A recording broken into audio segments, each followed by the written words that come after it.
A steamy summer night ahead at Target Field where fans anxious to soak up the sun and watch the Twins continue to chase a wild card ticket as they launch a 3-game weekend series against the Indians. Twins come in just 3 games out of a wild card ticket here in August. Interesting matchup ahead as Trevor May comes out of the bullpen for a spot start against last year's American League Cy Young Award winner Corey Kluber, who held the Twins to just 3 hits Sunday in a complete game jam.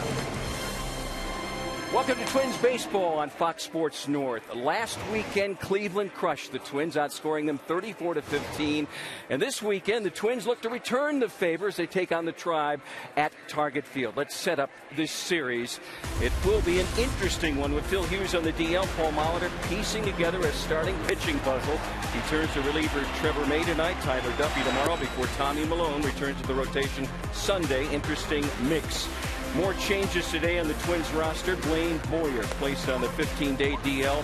Michael Tonkin recalled from AAA Rochester to bolster the bullpen. Overworked last weekend in Cleveland. Largest obstacle standing in the Twins' way tonight is Corey Kluber, who carried a no-hitter into the 8th inning Sunday before Joe Mauer broke it up. Solving the Cy Young Award winner won't be easy tonight.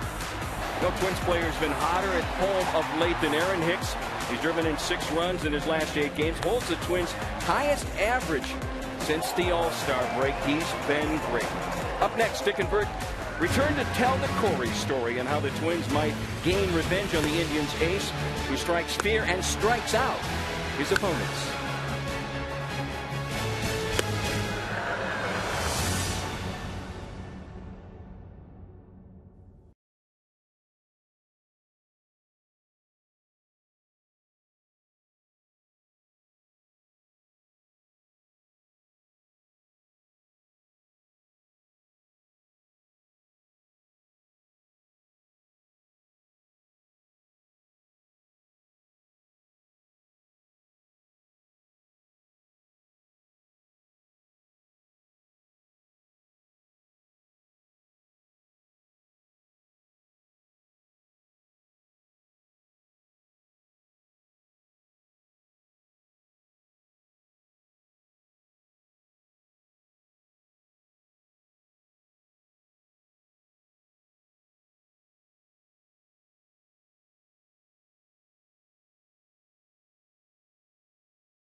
Advantage of it, and he's going to run with it. You got to get him early. You know, you got to be able to take away his fastball, and you know, hopefully he's missing over the plate. You know, he's a good pitcher, and he's known for hitting his spots. So you got to be able to not miss pitches.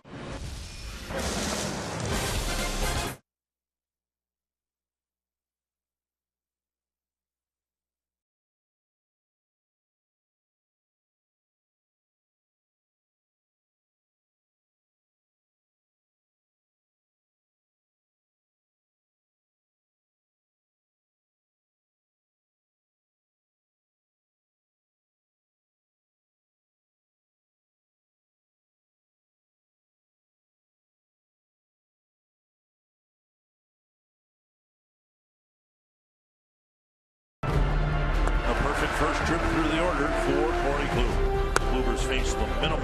The Twins still looking for their first hit. Bauer breaks it up again. And the Twins handcuffed. Corey Kluber faced the Twins and shut them down in the final game of the series last weekend in Cleveland, and he will pitch the opener here tonight as the Twins hope to win back-to-back series during this homestand. And it's a hot, steamy night here at Target Field. Dick Raymer along with Bert Blyleven. Corey Kluber last year won the Cy Young Award. This year the numbers aren't as impressive as they were a year ago, but everybody's been very adamant that the stuff is still there. And in his outing against the Twins, a 9-inning complete game on just 100 pitches. Did you say 9 innings? 9 innings. You know, don't tell the Minnesota Twins about Corey Kluber's bad record, because he has been pitching outstanding. Last Sunday, a no-hitter for 6 2/3 innings, 10 strikeouts in a ball game. He doesn't walk anybody in his career, young career, only averaging 2 walks per 9 innings and over a strikeout an inning. It was Joe Mauer finally breaking up the no-hitter. Also, Joe Mauer making the final out in the 9th inning, thanks to Aaron Hicks, the double that scored Robertson, that the Twins were not shut out. And despite his lesser one-loss record, Twins hitters have their hands full again here tonight. One of the best righties in the game, and it has, you know, really nasty slider, good cutter, locates the pitches well, and so you know, you just got to go up there and try not to do too much off of him. Try to take, you know, not big swings, but, you know, light swings, and try to make contact. And I think you can try to, if you make too many mistakes, he's going to take advantage of it and he's going to run with it. You got to get him early. You know, you got to be able to take away his fastball, and you know, hopefully he's missing over the plate. You know, he's a good pitcher, and he's known for, you know, hitting a spot. So you got to be able to not miss pitches.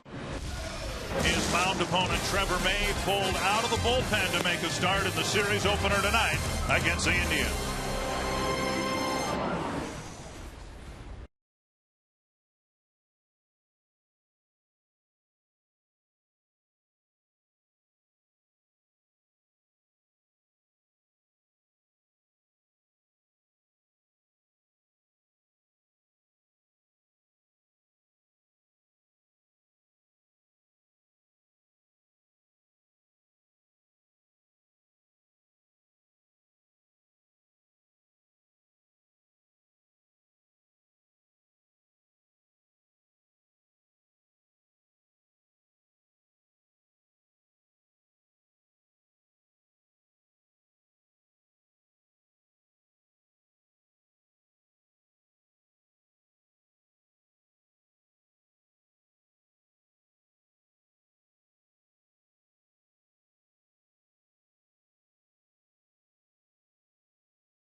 The spotlight on Trevor May tonight in a critical series for the Twins. The series opener will be started by a guy who was shifted to the bullpen in early July. He embraced the role. He did very well. In fact, he picked up 4 wins out of the bullpen. Yeah, they call him the vulture out there. Because of Phil Hughes' back issue, May called out of the bullpen to start against the Cleveland Indians. Terry Francona's team has been a disappointment this year. They've got some very good starting pitching, but they're bringing up the bottom in the American League Central. And the Menards batting order for the Indians. Jose Ramirez leading things off. Francisco Lindor, Yan Gomes, Carlos Santana, Chris Johnson, Abraham Almonte, Giovanni Urshela, Lonnie Chisenhall, Mike Aviles. Michael Brantley, the best Cleveland position player, might not play at all in this series. He's dealing with a bad left shoulder. And it will be 25-year-old Trevor May at 6'5", 240, making his 16th start, his 29th appearance. 15 starts for the Twins earlier this year. His last start coming July 1st. 4 wins, 7 losses, and the 4-0 out of the bullpen. Biggest issue for the Indians this year, an anemic offense, but they've been swinging it well as of late, particularly in the 3-game series against the Twins. And May delivers outside ball 1 to Ramirez. There's some new faces for the Indians, some young blood like Ramirez right here, just 22 years old. And May, if you've not seen Trevor May pitch before, he has a very good fastball. It's overpowering at times, 94 to 97. A hard breaking ball, very good changeup. Popped up left field, and retreating is Rosario. Plenty of room, 1 down. We expect the ball to carry all 3 games here. Very hot and muggy here tonight. Same thing again tomorrow and a day game on Sunday. Northland Ford defense for the Twins. Rosario in left, Hicks in center, Hunter in right. Kloof, Nunez, Escobar, Mauer, the infielders, with Dozier getting a rare day off, and Kurt Suzuki back behind the plate. So Escobar, who we've seen on the left side of the infield, or left side of the outfield as well too, now getting what he told me was just his 2nd start at second base this year. Yeah, Brian Dozier getting the night off so far. This will only be the 3rd game that Brian Dozier has not been in the lineup. And this is game number 115 for the Twins. Lindor hooks it into the corner, but foul. I mentioned Ramirez, a youngster, 22 years old. Lindor only 21 years old. In his rookie season, called up on June 14th from AAA. Former #1 pick by the Indians in 2011. 2 strikes. Now a ball line past Mauer into the corner. Hunter into the corner to retrieve it, and Lindor will have a 1-out double. Well, so far, what you want to happen if May is on that 50 pitch count, you want something to happen quickly. Now, Ramirez was retired on 3 pitches. And here on the 3rd pitch to Lindor, a fastball down that lefties like it right about thigh high, knee high. They can do that. Drop the barrel of the bat and pass the diving Mauer into right field for Lindor, his 8th double of the year. Gets in a scoring position with 1 out. Yan Gomes will bat with 1 out, no man at second base. Indians won 2 out of 3 games last weekend in Cleveland, but along the way, incredibly, scored 34 runs in the 3 games. This one lifted down the right field line, and that'll twist foul. Yeah, the only game the Twins won was that first game where they ended up beating them 10-9. Had a 6-0 lead in that game, only to see the Indians come back, take a lead. And the Twins with a comeback of their own. Torrey Hunter hit a big late home run, and the Twins escaped that Friday night from Progressive Field with a win. The only win they got on that dreadful road trip. 1 strike. Off the knuckles foul. May, in his time on the mound this year, has built a reputation of being a strike thrower, and that's why you're seeing what we've seen. The Indians swinging early. So far, he's thrown 8 pitches, 7 strikes. Yeah, I think both starters here, even though May doesn't have the experience of Kluber, but the thing is, both of them have the reputation of attacking the strike zone. May with 85 strikeouts in 95 innings pitched. Good changeup, just missing low. 1-2. Gomes in his 3rd season with the Indians, came over from the Toronto Blue Jay organization. He's traded with actually Mike Avila to Cleveland from Toronto. 1-2. Hit well to left. And Rosario there for the catch. A couple of well hit balls here, 2 away, and that'll bring up Santana. Well, Trevor May in 15 starts, 4 wins, 7 losses, an ERA at 4.37. Not bad at all, but as a reliever in 13 relief appearances, 4-0 with a 2.51 earned run average. But he wants to be a starter. That's where he feels he's going to be the best for the Twins organization in the future. Twins have 6 walk-off wins at home. 3 of them have given Trevor May a win out of the bullpen. Here's Santana.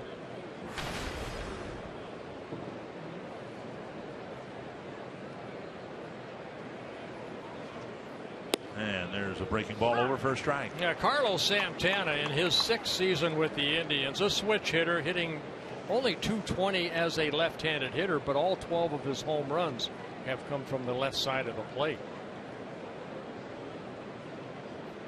May trying to pitch around the 1-out double. Up and away, 1-1. Trevor has 3 career wins against the Cleveland Indians. He has only 11 in his young career. He's 4-0 against the White Sox, and on that basis alone, you can imagine why the Twins would want him to be in the rotation full-time next year. He's managed to pick up some wins against divisional opponents. And a liner to Escobar. Some well-hit balls in the first inning, but May only throws 12 pitches and keeps the Indians scoreless.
Far in the night, and it looks like he just finished a marathon. And Paul Molitor in his rookie season as manager, 24-24 against Central Division opponents. Menard's batting order for the Twins: Aaron Hicks, Eddie Rosario, Joe Mauer, Miguel Sano hitting cleanup, the designated hitter, then Plouffe and Hunter, Escobar, Suzuki, and Nunez. And they'll be facing 29-year-old Corey Kluber, making his 25th start.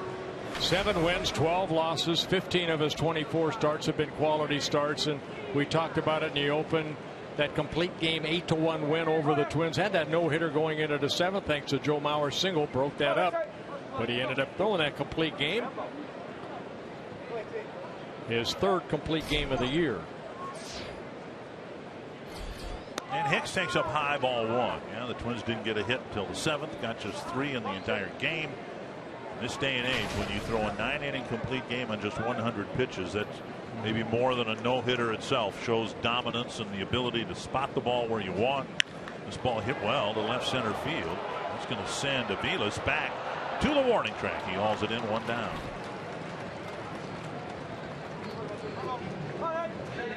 Northland Ford defense for the Indians. Mike Aviles is in left with Brantley out. Almonte in center, Chisenhall in right. Urshela, Lindor left side of the infield. Ramirez at second with Jason Kipnis out. Chris Johnson at first, and Yan Gomes behind the plate.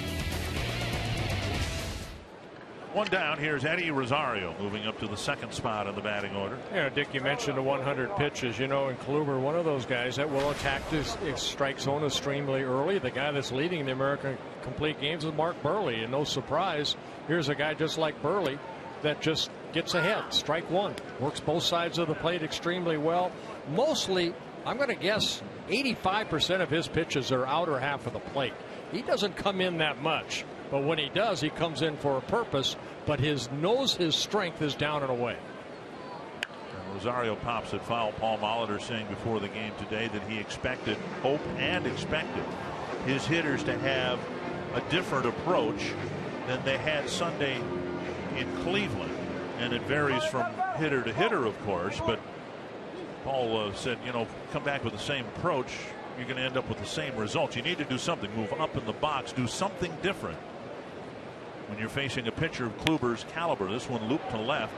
Another chance for Aviles. 2 down. Well, what you're facing is a guy that coming in last year was his first full year and for the Indians, and he ended up winning the Cy Young Award. But a guy that came into this ball game 622 innings pitched, 650 strikeouts. So he has averaged over a strikeout an inning in his young career. And struck out 10 Twins in his 9 innings and is third in the league in strikeouts behind Chris Sale and Chris Archer. Yeah, last year only David Price had more strikeouts in either league. 2 down, and here's Bauer. Strike down the middle. And there's strike one. Bauer has not had a lot of success against Kluber. 7 hits in 31 at bats, a .226 batting average. He does have a home run, and he did break up the possible no-hitter last Sunday. Fouled away, 2 strikes. A fastball, a slider, and then that devastating pitch in between the cutter. Yeah, you can notice right now he's thrown, what, 7 pitches? Well, I think they're all fastballs so far. So establishing a fastball early. The focus, the concentration. Gomes sitting outside and the ball away. Jack Morris touched on that in the pregame about watching Kluber pitch and the catcher receiving him, how Gomes will move away, and if he's going to miss, he's going to miss away. If he's going to sit inside, and if you miss inside. Excellent control. Now going inside. And Bauer lifts it high to center field. Retreating is Almonte. 3 fly ball outs and a quick first inning for Corey Kluber. And it'll be Trevor May's turn when we come back.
Back to strike him out. strikeouts. 7 shutout innings for Trevor May. High fastball got him. And Trevor May got the Indians to hit some atom balls in the first inning. Couple of line drive outs, but he got through the first, and now we'll face Chris Johnson, Abraham Almonte, and Giovanni Urshela. Pitches up, ball 1. Yeah, Johnson new to the Cleveland Indians, being traded over from the Atlanta Braves in the Michael Bourne and Nick Swisher trade and cash. So Johnson at 30 years old with his 4th major league team. Breaking ball missing 2-0. Off to a good start. 9 hits and 17 at bats. This is his 6th game to play for the Indians.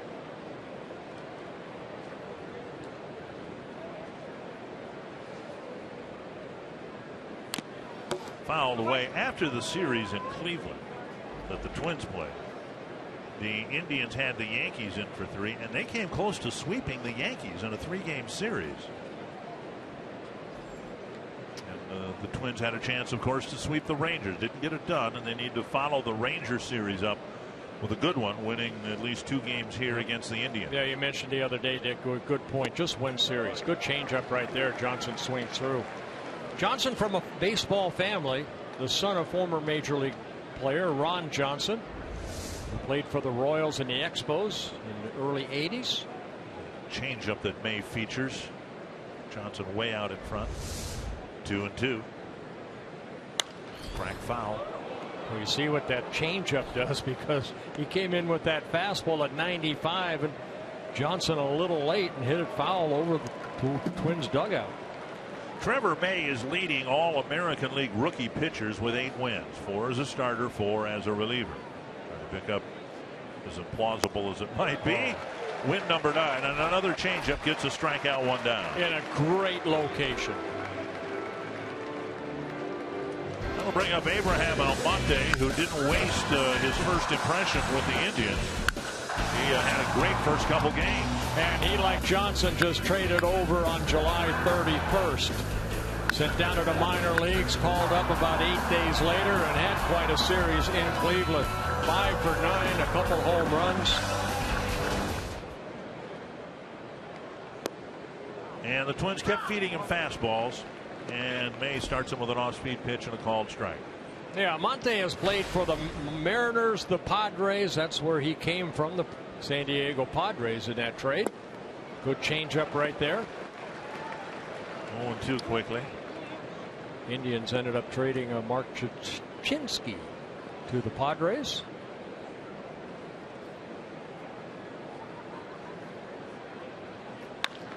Poke to center, and Hicks is over, and now has to go back, and it's over his head. A misplay in center by Hicks, and Almonte will round second and go to third. 1 down, and Almonte just kind of stuck the bat out, and Hicks angled diagonally and had the ball sail over his head. Well, Dick, you mentioned last inning that you're going to be surprised that the ball carries here with the higher humidity and the warm weather, and Almonte just kind of protecting the plate. Aaron Hicks came in where he thought the ball was going to be, and it ended up behind him. And not only behind him, it rolls all the way to the bullpen area at 400 feet away. Now Urshela with the Twins will be credited with a gifted triple. Urshela will hit with May needing a strikeout. Twins bringing the infield in. Urshela with 39 strikeouts, 188 at bats. He can be gotten. Inside, ball 1. And truth be told, if the Twins have a strikeout pitcher, it is Trevor May. Among those who pitched a bulk of innings, May averaging just about a strikeout per inning pitch this year. Urshela only 23 years old.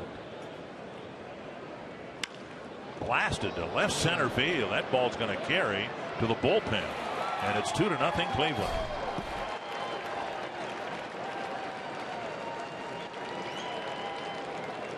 Urshela pounds his 5th home run of the year to give Cleveland the first lead. You know, you're going to give up home runs. The thing is, since August 5th in Toronto, the Twins now have given up 11 home runs, and they have all come with men on base.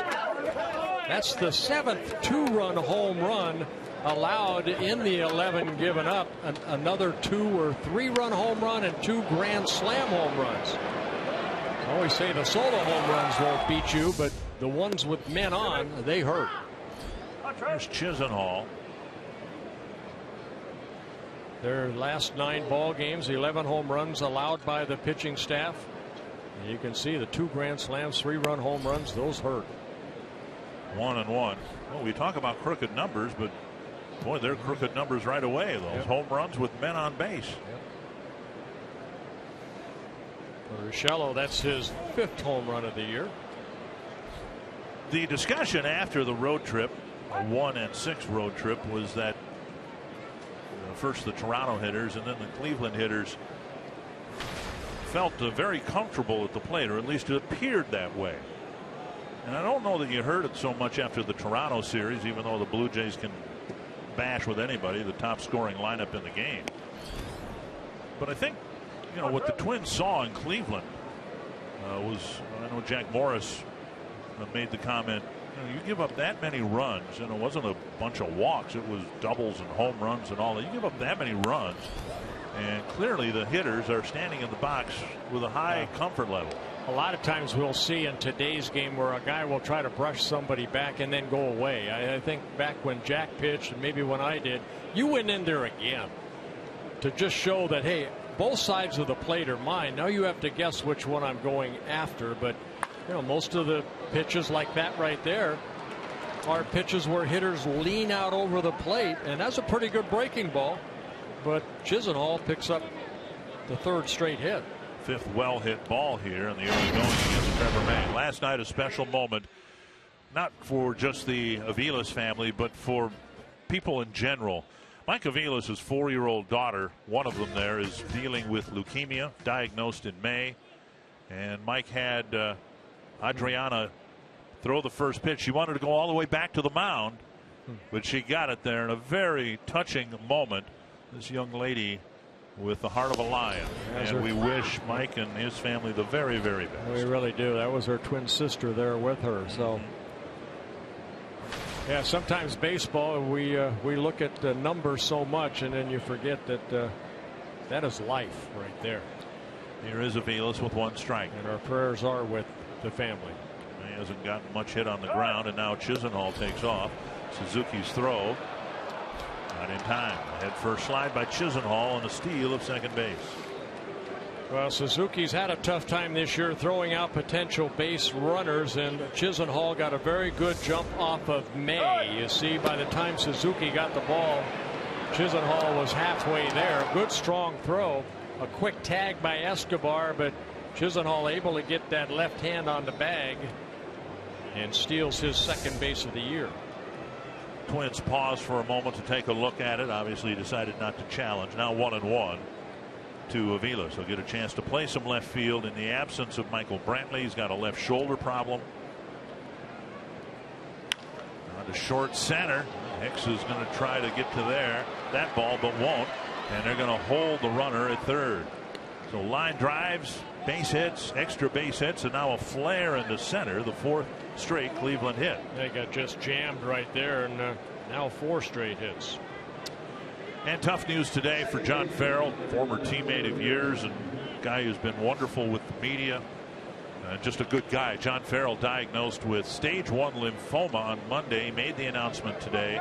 Torey Lovullo, who was a candidate to manage the Twins in the offseason, will manage the Red Sox for the rest of the season. Yeah, how John found out is he had a hernia surgery earlier last week, and they diagnosed the lymphoma at that time. So he is going to step off right now and take the rest of the season on to get off treatment. It is stage 1, so he feels very confident that everything will be okay. First time through the batting order, and May's given up 5 hits, 33 pitches already. He's been predestined to throw around 50 here tonight. And now Ramirez. Well, that one little misplay by Hicks sometimes creates a big inning, and a ball that probably should have been caught. Almonte ended up getting a triple, and then the 2-run home run and a couple singles in a row. And being mindful of who May's mound opponent is, Corey Kluber didn't give up many runs. An important point in this game here, 1st and 3rd and only 1 out. Now you'd say, well, he can get a ground ball and get a double play, but there hasn't been one ball hit on the ground yet. Everything's been hit in the air. Yeah, May in his time out on that mound has had only 4 double plays turned behind him in 95 1/3 innings pitched. Inside, 2-0. So he's not really a ground ball pitcher, more of a fly ball pitcher and a strikeout pitcher if he can get it. But he has to get ahead in the count, falling behind 2-0. This was Phil Hughes' spot on the rotation. Hughes tried to throw a bullpen on Tuesday and came up with some lower back tightness. 2-0 down the left field line, and Rosario has to retreat. It is a fair ball catch, and the ball coming through right on the button. They're going to say safe, and the Twins may challenge it. Rosario in this homestand has come up with some tremendous throws, and whether he's safe or out, that might be the best one of the bunch. Well, I'll tell you what, watch Chisenhall right here. Watch his feet. They come up, it looks like. Nice. Looks like he's tagged out before he got the home plate. My goodness. I know, you're right. Another great throw by Rosario. I didn't think he had a chance. I didn't either. I was waiting for the ball to be cut off. I was going to say, throw it to second base. My goodness, can this young man throw accurately from left and right field? And we think that's going to be the play that will end the inning and keep the Indians at 2. And Rosario looking up at the big board here, and he's walking in from left field. He knows that he came up with a perfect throw. He was tied with Aaron Hicks for most outfield assists with 8, and it looks like he just got number 9. Twins are walking off the field, even though the umpires haven't gotten confirmation from New York that the out will be recorded. This is going to be an interesting scene if for some reason New York doesn't overturn the save call.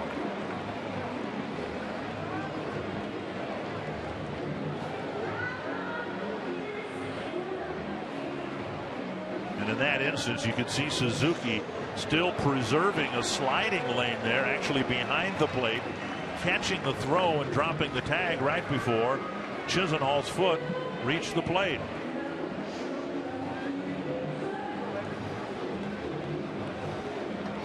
That might be the best throw you'll see a left fielder make this year. That was outstanding.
It might be the biggest play of this game. Look at the way he sets up and then just lets it fly right down that third baseline. Perfect one hopper to Suzuki.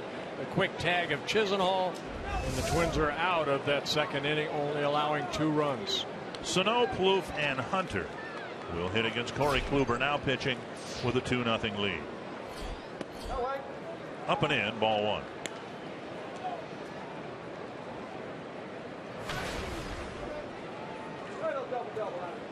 Sano in his rookie season. And he takes a strike, 1-1. Yeah, Kluber struck him out a couple of times last Sunday on good breaking balls down and away. Good sliders.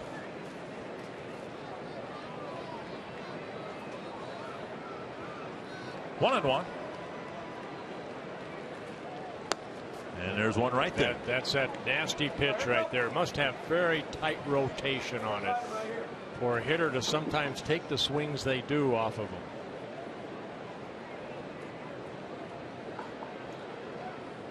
One and two to Sano.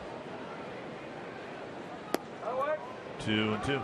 He changes arm angles a little bit on that too. That breaking ball, he'll go sometimes up on top, and then that one looked like he dropped down a little bit. Bigger break, down and away. Gomes again sitting outside and missing with the fastball. With all the strikeouts, 186 of them coming into the game in 171 2/3 innings, only 33 walks, 3 of those intentional. So a strikeout to walk ratio in excess of 5-1. And Sano takes a close pitch and draws a leadoff walk. Wow, pretty good pitch right there. Just missed, but Sano does draw the walk. Left field, right field, doesn't make any difference. Eddie Rosario can throw the baseball. Yeah, in the Texas series, threw out Chu at home plate. And then in the other series, came in from right field and entered the Shields, trying to go from first to third, is tagged out.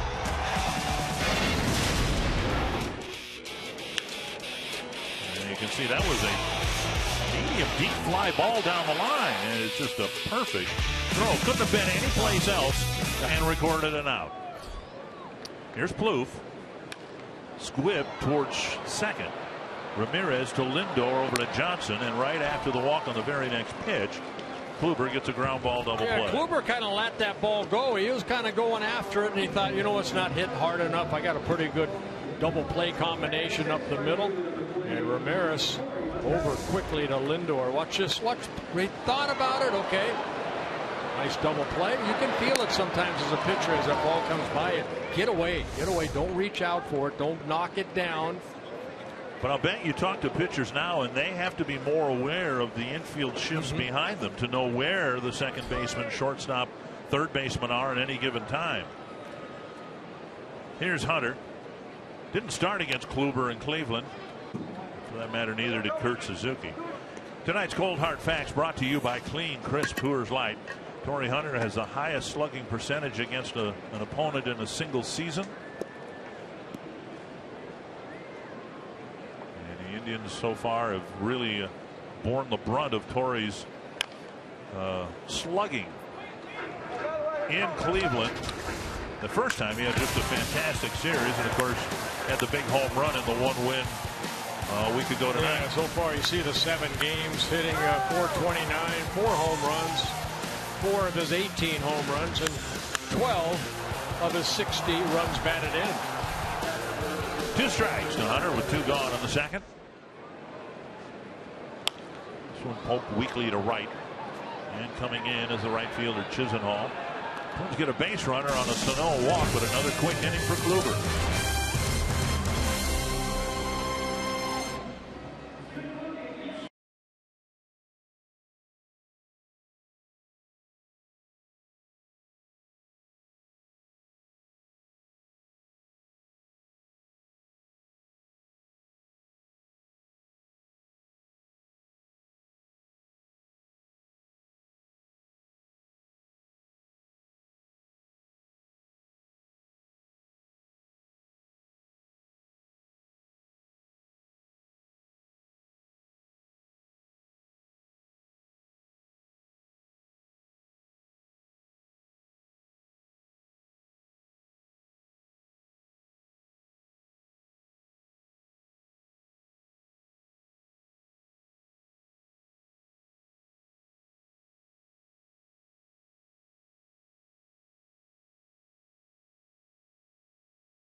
Link to what's next by NorthlandFord.com and your local Northland Ford dealer. And by Grand Casino. The best stories start here. On a steamy night here at Target Field. Wouldn't have it any other way. If the Twins can come back against Kluber and the Indians, it's 2-0. Francisco Lindor will lead things off. 10 at-bats for Trevor May. 5 hits. And some very well-hit balls. There's a ball inside, ball 1. Yeah, too many pitches if they're going to stay at that 50 pitch count. 13 in the first, 23 needed last inning. Lindor, Gomes, and Santana. Fouled away, 1-1.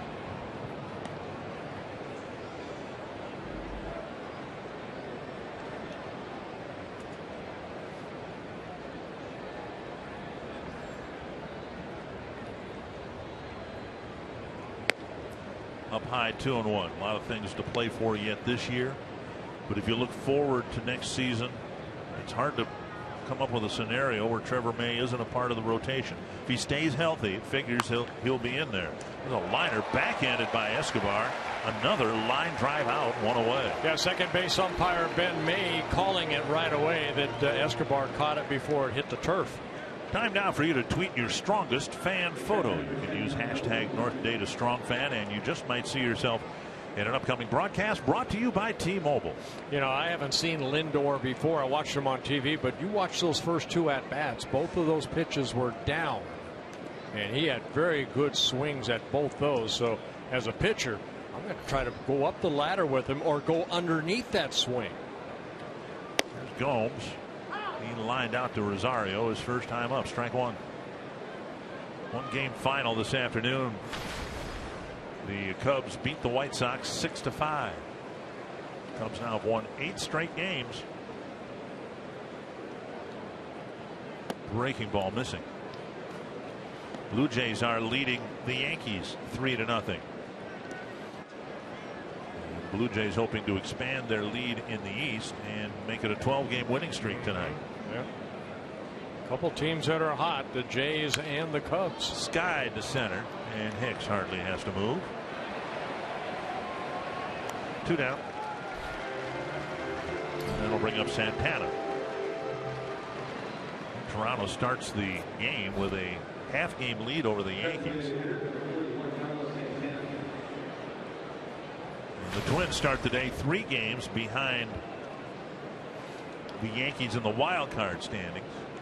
The Yankees and the Angels, who last night got 2 runs against Wade Davis in the 8th, 4 in the 9th against Greg Holland to come back and beat the Royals. It's the 2nd game in a row where the Royals have lost a late inning lead. Yeah. I believe it was the first time in 111 games that the Royals had lost a ball game going into the 8th inning. With the lead. With the lead, right. And they did it back to back. 2-0 to Santana. And now Nunez will shift over to the right side of the infield with the 2-0 count. 45 pitches. J.R. Graham was notified he'd be the next guy up out of the chute. Yeah, Graham had 1 start earlier this year. Pretty much the same role that May is in now, where they just kind of brought him out of the pen to make a start.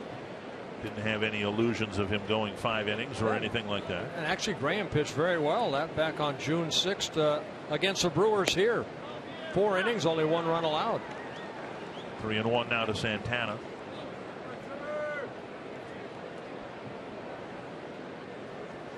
Well, with Hughes on a disabled list, Twins will need a starter. So not only the pitch count here, but also build up that arm strength for his next start. 3-1 changeup, and now it's 3-2. Which would be in New York.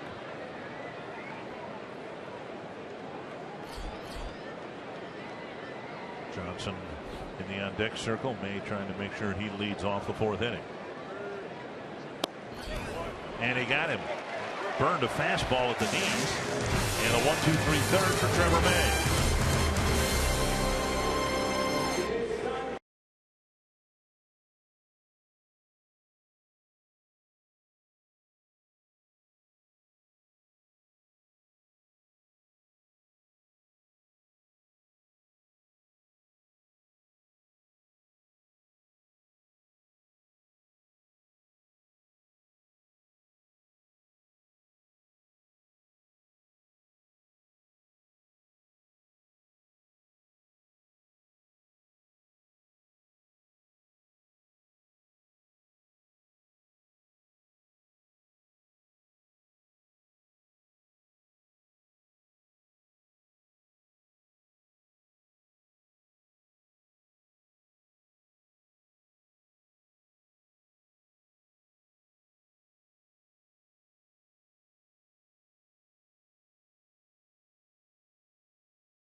and it's not Brian Dozier. He played 156 out of 162 last year, not in the lineup today. I talked to Brian about it. He said, I'm disappointed. I tried to talk my way back in there, but it's not going to happen tonight. And when we asked Paul Mauder about it, guys, he was very frank. He said, there's no doubt.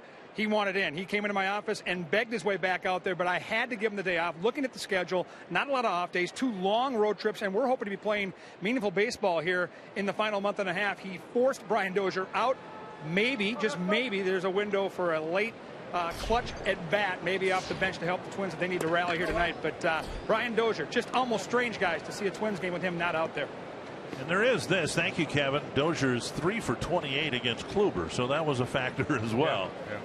If you're going to give him a day off, give him a day off against a guy who's good and who you struggled against. So it's Escobar now with a 2-0 count.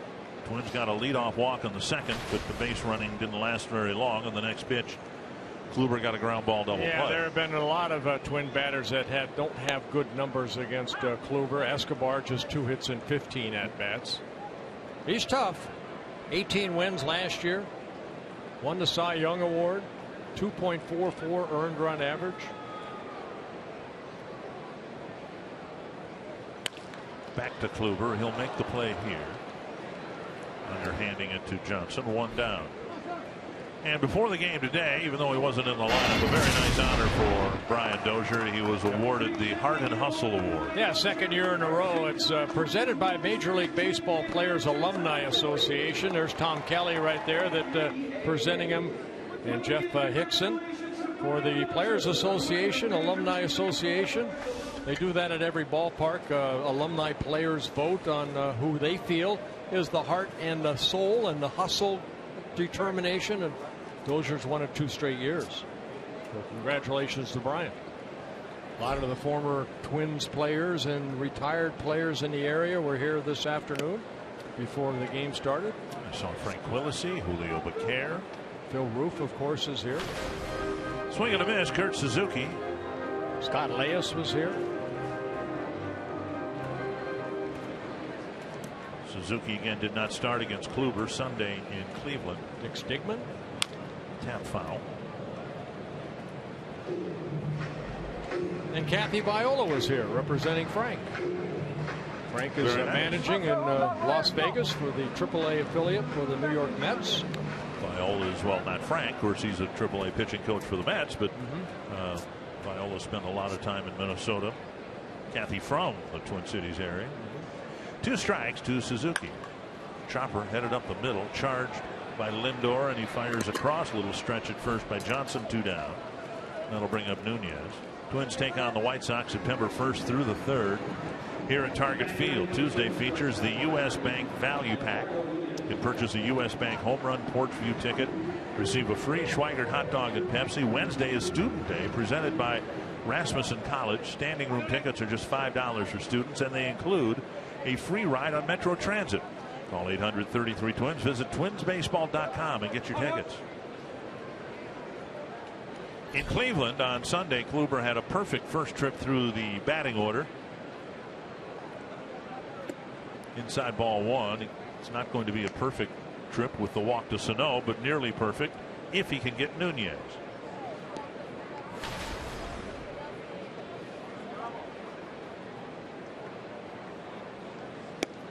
And now 2-0. I'll pass along belated birthday wishes.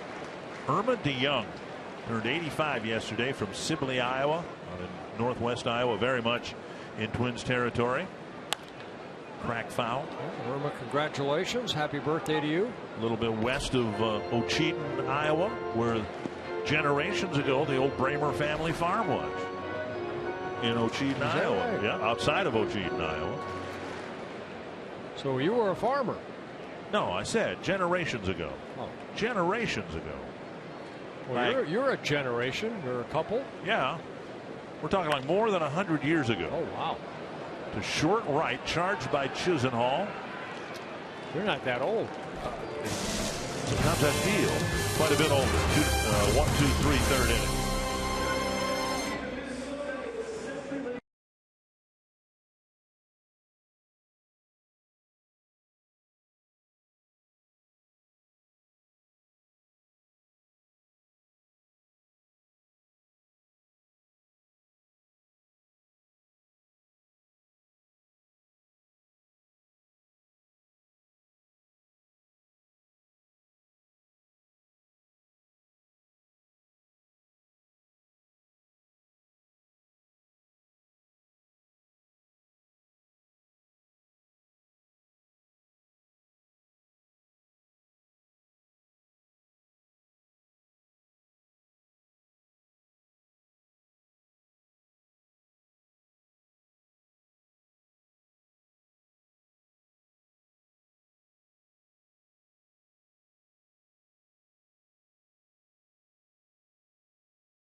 by Fox Sports North for just $30. Fans get a ticket to the game, craft beer sampling, and a commemorative Lynx beer stein. For details, visit foxsportsnorth.com. Click on upcoming events. 3 innings is enough for Trevor May. He came out of the bullpen, gave the Twins 3 innings, and now J.R. Graham will hope to do the same. Yeah, just the second inning where they scored a couple runs. That was it. 49 pitches for May, 32 strikes. J.R. Graham making his 31st appearance. He did wake that one start I mentioned earlier in Milwaukee here, where he worked 4 innings, and I think they're hoping to get 3 good innings out of Graham. Chris Johnson will lead things off.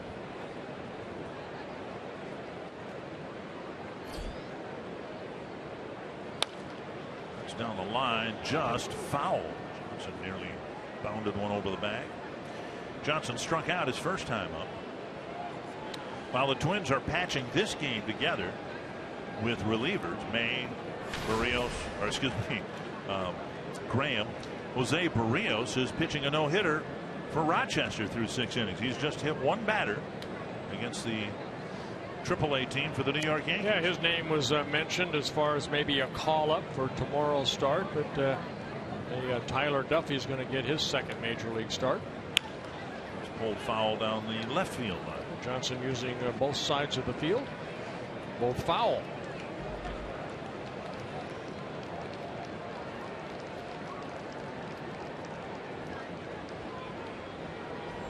Two strikes. Leadoff man here in the Cleveland 4th. Yeah.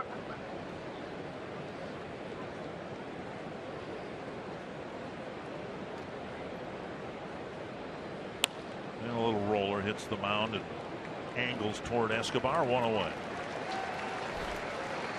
Trevor May did not get 1 ground ball out in his 3 innings worth of work, and Graham gets one right out of the chute. Yeah, he did have a double play turn behind him. It was a fly ball to the left.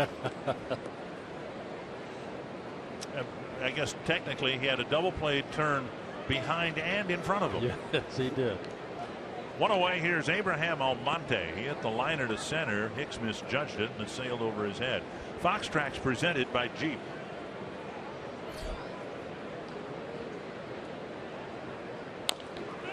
Dribbled up the line. And Mauer to the bag. Another ground ball out. 2 down. And a quick out at that. That'll bring up Urshela. Praise FM invites you to Faith Night 2015, a post-game event following the August 29th game between the Twins and the Houston Astros. Enjoy the game and then stay for post-game live music from Unite Twin Cities and special Twins player appearances. For details and tickets, visit twinsbaseball.com/Faith Night. Here's Urshela. Hit one into the bullpen with Almonte at 3rd, and there you have it. Those are the 2 runs in the game. Yeah, Urshela hitting that ball 420 feet. It was measured here, his 5th home run of the year.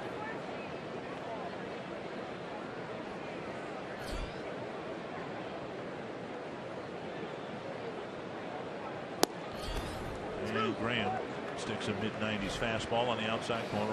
0-2. 6 pitches, 6 strikes.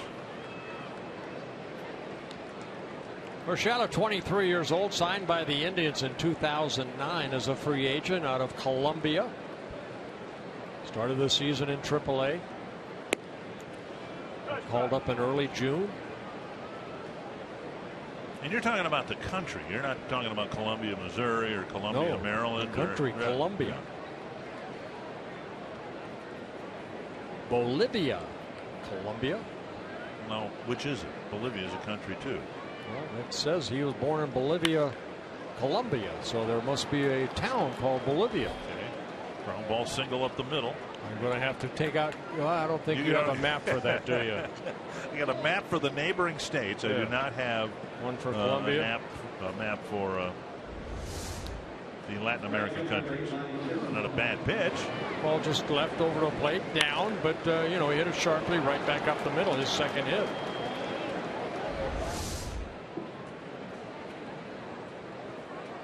There's Chisenhall, single, stole 2nd. tried to score from third on a fly ball off the bat of Ramirez, and Rosario made an absolutely perfect throw to get him at the plate. And there's strike one.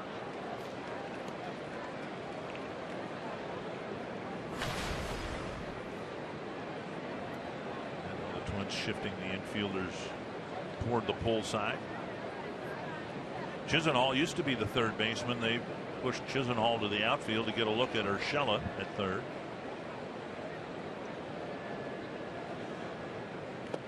Nice pickup by Suzuki, backhanding it, 1-1.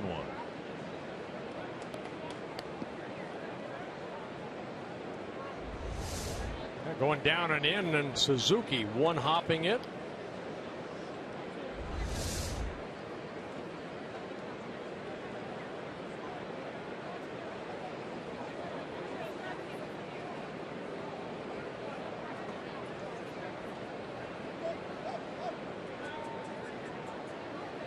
One and one.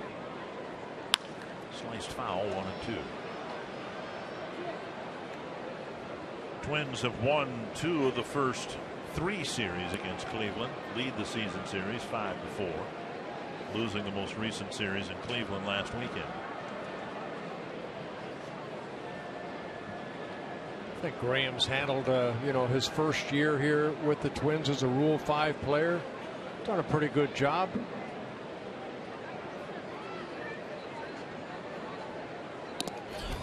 Side that gets away from Suzuki, and going to second is Urshela.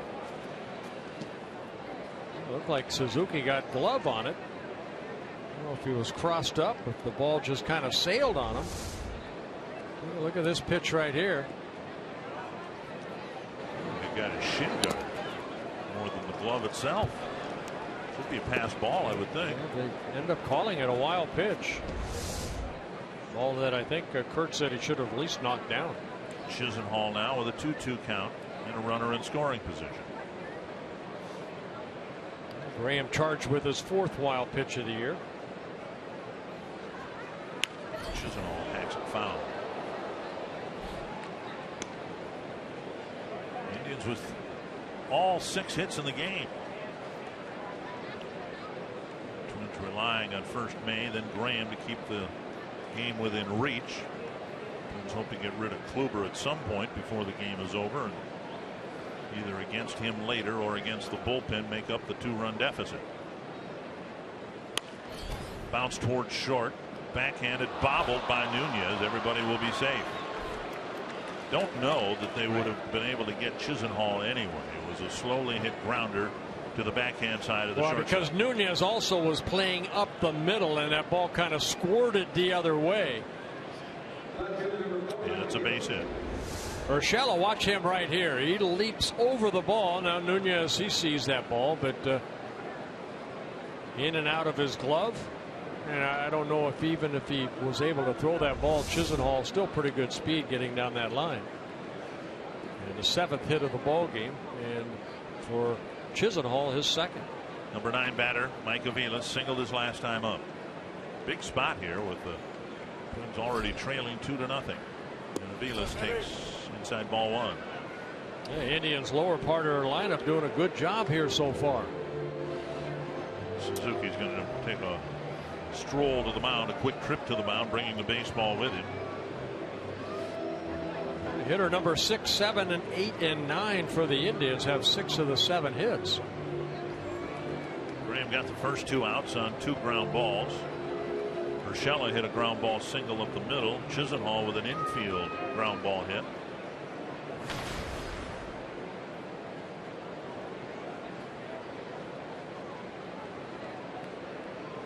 One and 0.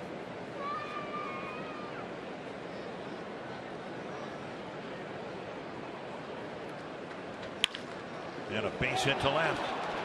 3 straight 2-out hits, and the Indians add at least 1 more here in the 4th. And Avila picking up his 2nd hit and driving in the 11th run. Yeah, the 7, 8, and 9 batters are 6 for 6. Avila's getting that fastball. You see Suzuki wanted it away, just out of the reach of Trevor Plouffe. Urshela scoring for the second time. And now Ramirez.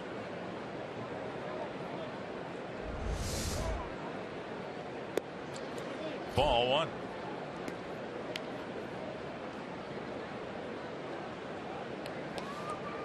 The Twins lead the season series. This is game number 10. Twins have won 5 of the first 9 games.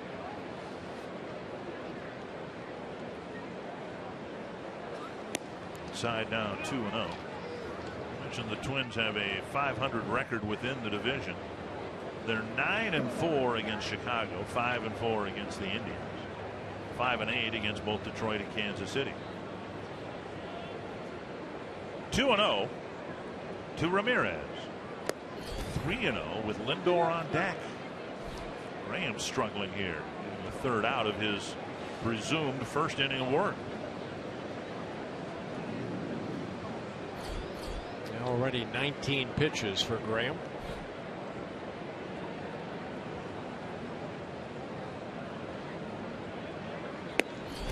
Down the middle, a strike.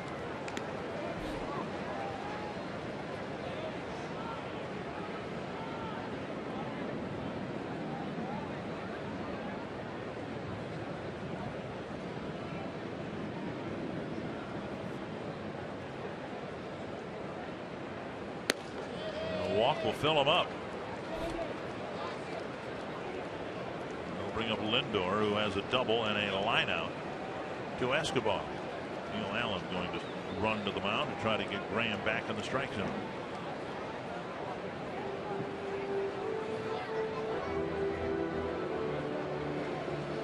I mentioned in Lindor's last at bat, both pitches that he hit, the double in the first inning and then that liner that he hit to Escobar, both of them down in the strike zone. Indians very high on this #1 pick back in 2011. 5 minor league seasons for Lindor. .280 minor league hitter. A lot of stolen bases, 90 stolen bases. Very steady and short.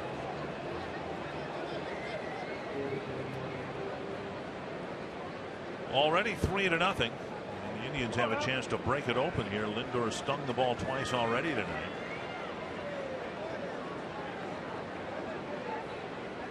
Doubling into the right field corner in the first and then lining out to Escobar in the third.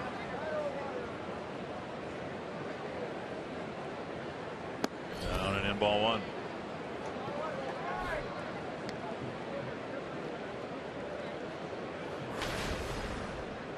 One of the encouraging things about Graham is walks have not been a problem. 16 walks in 54 and a third innings. Shot back to the mound, and Graham looks at home plate, fires to first. The Indians get 1 but leave 3. It's 3-0 Cleveland. Aaron Hicks will lead things off when we come back.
It's hit deep to center field.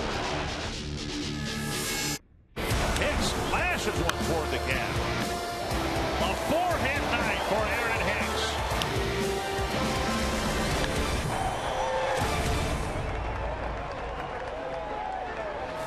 This disappointing turn of the season for the Twins. Maybe the most encouraging thing is the continued improvement of Aaron Hicks.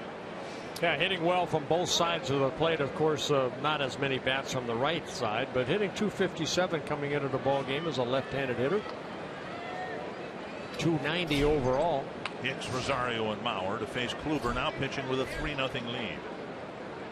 And Hicks takes down and in ball one. Hicks hit a fly ball to left his first time up and actually carried out the left center field gap out towards the warning track.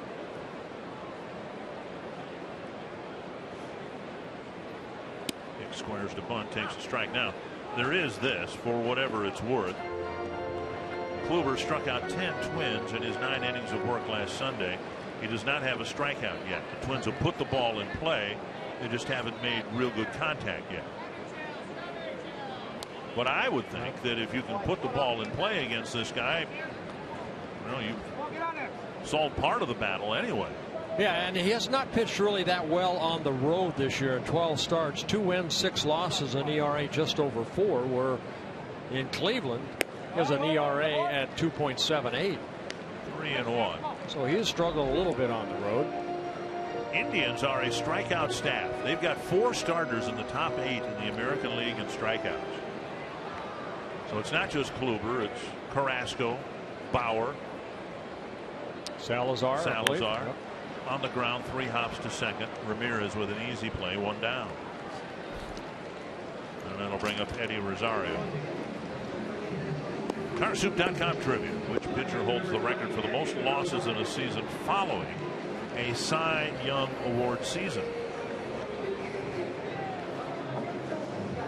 I know Frank Viola got off to a terrible start in 1989 and then was traded later that year. A contract squabble was certainly part of that, but I don't know that he holds the record. Kluber's 12 losses tied for the league lead with Jesse Chavez in the American League. Rosario checks his swing, ball 1.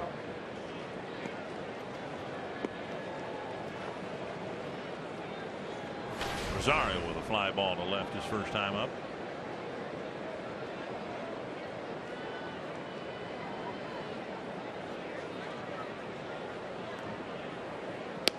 And a strike on the outside corner. Yeah, I don't think I'm going to find that in the Indian notes. I would think that they would put that in there. Oh, by the way, he won the Cy Young, but this year he's got 12 losses. That's the most, or tied for the most. 1-1. To the right side, couple of hops to Johnson, to Kluber, 2 down.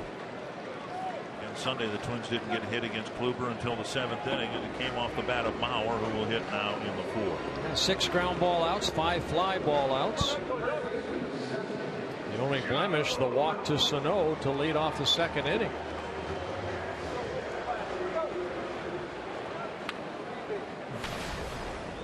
Talked with Joe today about Justin Morneau and whether he's heard from Justin lately. And Joe said, yeah, just a couple days ago they talked. Justin's resuming some baseball activities.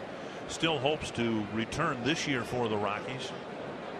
More neck and concussion issues for Justin this year. It'd be wonderful for Justin, who I believe is in the last year of his deal with the Rockies, to prove that he's healthy. We can get a team interested in him again. A strike. Well, he won the batting title last year in the National League. Year prior to that, Michael Kadire won the batting title. Now, both have been hurt. Kadire on the disabled list with the Mets. Yeah, he was just activated. And those Mets are playing very good baseball. Checked his swing, and it's 1-1. Mets tied with the Pirates in the 8th inning. Big game in the American League, of course, at the Rogers Center, where Toronto is behind David Price, shutting out the Yankees 3-0 in the 7th. 1-1 to Joe Mauer. And now 2-1. I know you mentioned it. All 3 games in Toronto sellouts. think that hole's around, what, 47, 48,000? If not more than that, yeah, it's a big place.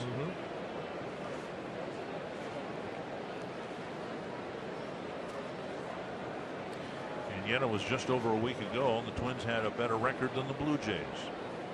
Blue Jays haven't lost since. A deep drive to right field. There goes the no-hitter. There goes the shutout. Halfway up the second deck in right, and it's 3-1. Home run number 8 on the year for Joe Mauer. And this a no-doubter. It was Joe Mauer who broke up the no-hitter in the 7th inning with a single. Here in the 4th inning, a breaking ball that just stayed up. And that's one of the longer home runs you're going to see Joe Mauer hit.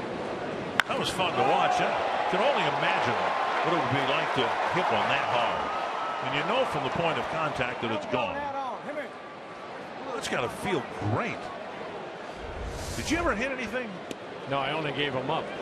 It didn't feel very good standing on the mound with that sound. All right, here's Sano, and he's behind in the count now, 0-1.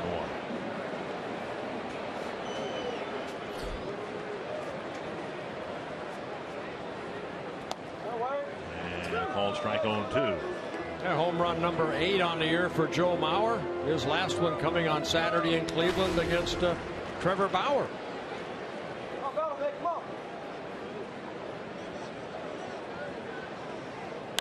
Fouled away. Still 2 strikes.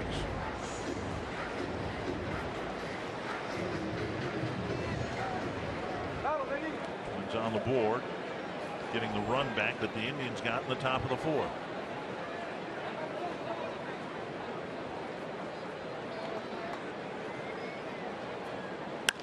That's hit to right. Carrying deep. Chisenhall now back onto the grass, makes the catch, and the inning ends. The Twins get a long home run from Joe Mauer to the pull side. His 8th of the year. It's 3-1.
The best throw you'll see a left fielder make this year.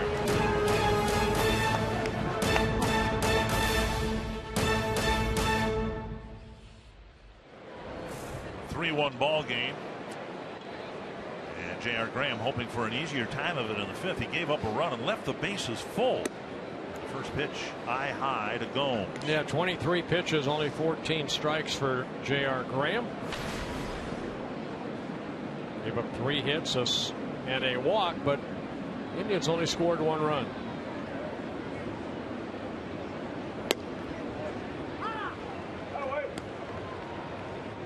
One and one.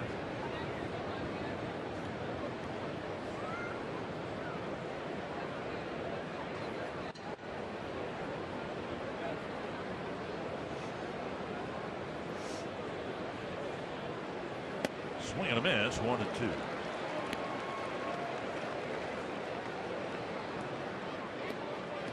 Gomes, Santana, and Johnson in the 5th.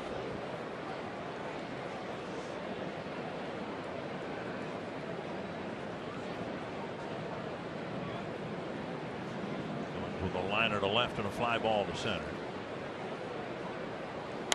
Crack foul. Gomes, 28 years old, originally signed by the Toronto Blue Jays in 2009 out of the University of Tennessee. Born in Brazil.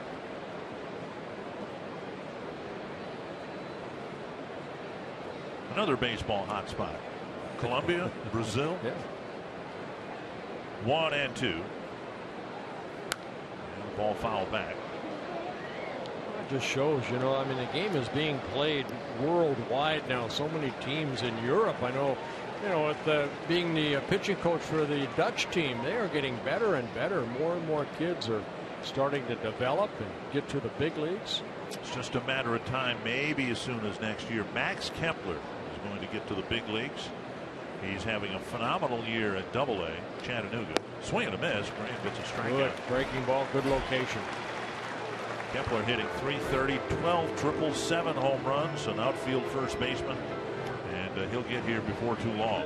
Mountain Dew fans of the game, hoping the Twins can come back from a 3-1 deficit. Out there, they're the ones that got the Mauer home run. Yeah, some 425 feet away. 1 down in the 5th, and now Santana. Santana with a liner to second. He was called out on strikes in the 3rd. Chopped to second. The second out comes a lot easier than the first. And that'll bring up Chris Johnson. Join Fox Sports North and the Minnesota Wild for the breakaway 10K, 5K, and 1 mile run Saturday, September 19th, benefiting the Minnesota Wild Foundation. Think you can still run a mile? Yeah, slowly. Okay. What about 5K, 10K? Oh, sure. Slowly. All participants be more like my bike. Be more like a walk. All participants receive a T-shirt and are qualified to win 2 sweet tickets for the Wild Oilers game Saturday, September 26th. Trevor Plouffe across the diamond, a quick 1, 2, 3 inning. Visit FoxSportsNorth.com. Click on upcoming events on the Hot Topics bar for details. Good job.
And the phrase bachelor party turns into something completely different. Greg getting married tomorrow. It's a party of two up here in section 323. This is the way to do it, boys, right? That's right. That's right, Kevin. This is it. This is the best way to do it. Yep. You're getting circled by a Hall of Famer. Any jitters, though, before the big day tomorrow? None whatsoever. I'm marrying a wonderful woman.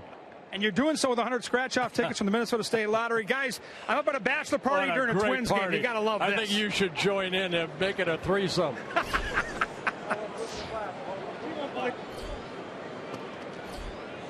Kevin Gorg, one of the great wedding crashers of all time. Yeah, he's going to be there. I know he's going to finagle. Well, here's Trevor Plouffe to lead off the fifth.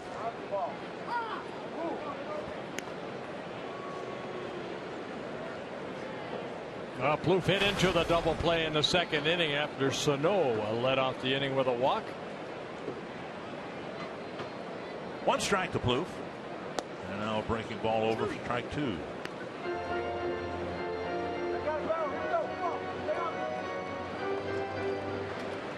Plouffe bounced into a double play, and it's been an issue for Trevor this year. He's 22 now, bounced into 22. Popped up wide of first. Johnson looks like he has room. One down. Bring up Torrey Hunter. Torrey was out early this afternoon getting some extra work in. Working round home play with a tee. Trying to hit the ball to the opposite field.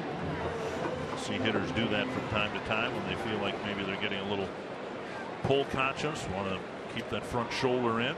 Well, Torrey in his 19th season wearing a major league uniform, you know why, I think, Dick, because he's one of the first ones here every day.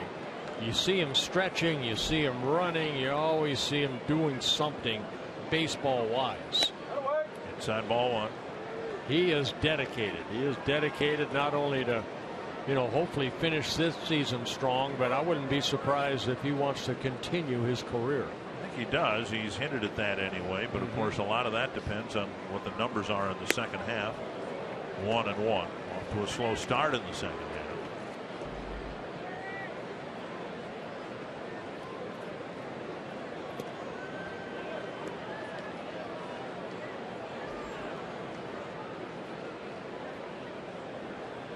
Fouled back. Good swing and a good pitch. And that's what Torrey talked about in the pregame about facing Kluber. You cannot miss your pitch. And this is a breaking ball, little spinner. And Torrey just got underneath it. 1-2.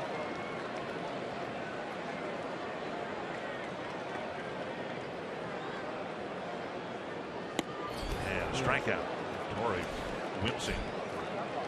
Left hand coming off the bat, 2 down. And that's Kluber's first strikeout of the ball game. I was going to say strikeout number 1. A little bit of dip on that ball, almost like a two-seamer. You think it's straight, and then you can see the quick movement of down. Torrey kind of shaking that left hand. When Kluber emerged last year as being one of the best, and I guess by Cy Young votes the best pitcher in the league last year, I asked Terry Francona about him. He said, well, it's his late movement. It's one thing, and you can see it from the center field camera, but it's a completely different animal. Here's a ball not back to the plate. When you're in the batter's box and it moves as much as it does, as late as it does in Kluber's case.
against J.R. Graham. Our Sanford Health injury report involves Miguel Cabrera, activated today. And the Twins really missed him, as their one-loss record indicates. Lots changed for the Tigers since Cabrera has been on the disabled list and now brought off it.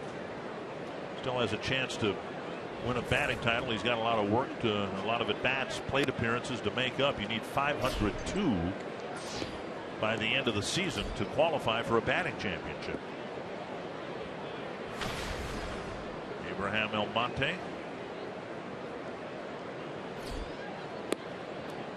And ball one, now ball two.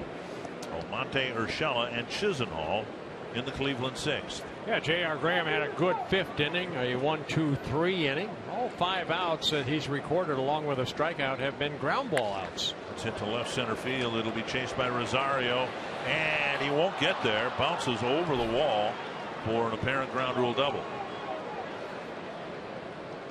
And Rosario just had the ball sail out of his reach. It'll be a leadoff double for Almonte, who gets another extra base hit against the Twins. Yeah, Monte, a couple home runs in that 3-game series last week in Cleveland.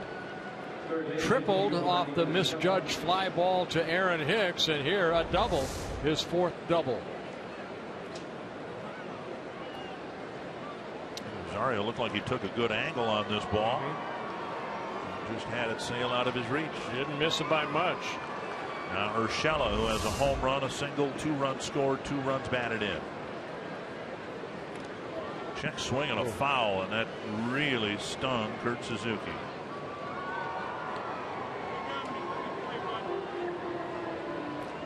I don't know what the next part of improved catcher's protection will include. Kind of get him on the side and the ribs. Yep.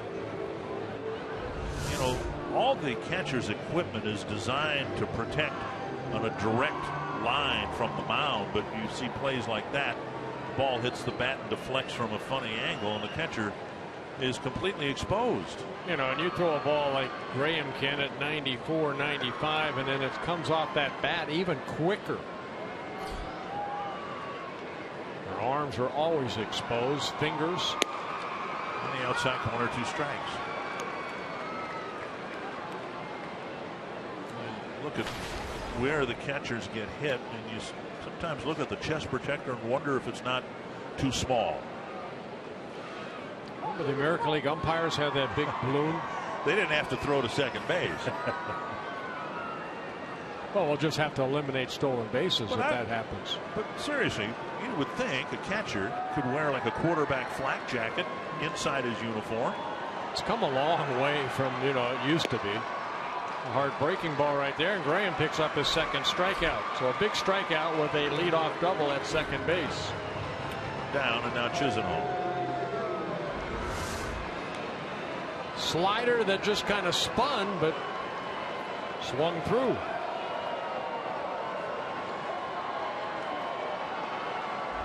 Chisenhall with a pair of hits. 6, 7, 8, and 9 batters have 8 of the 9 hits.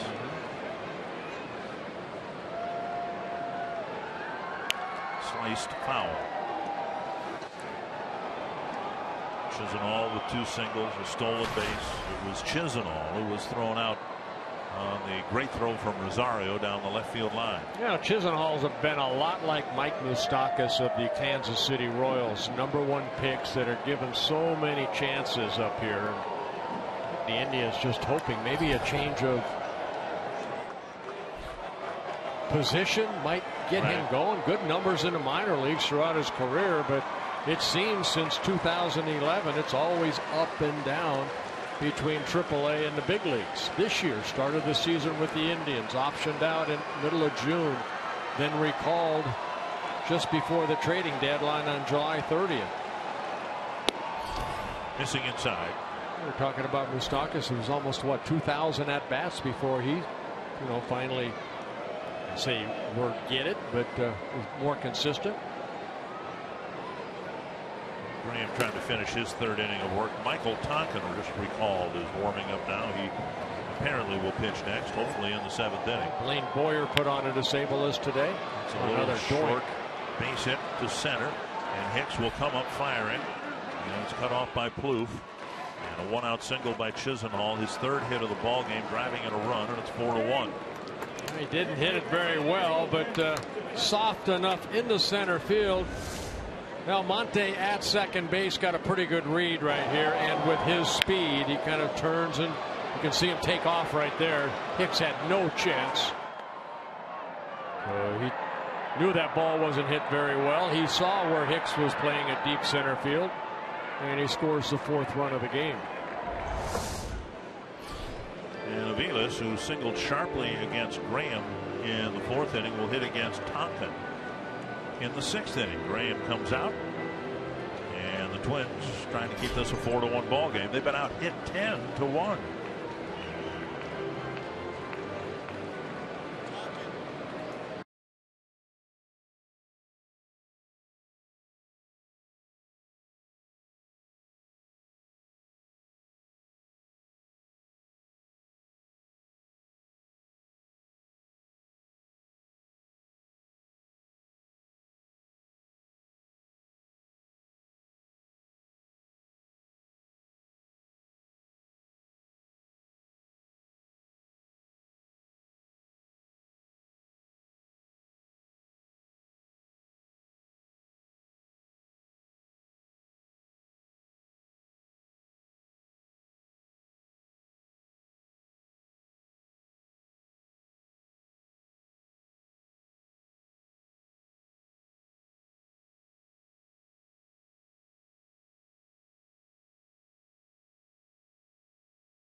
Had to come out. He's given up a couple runs so far.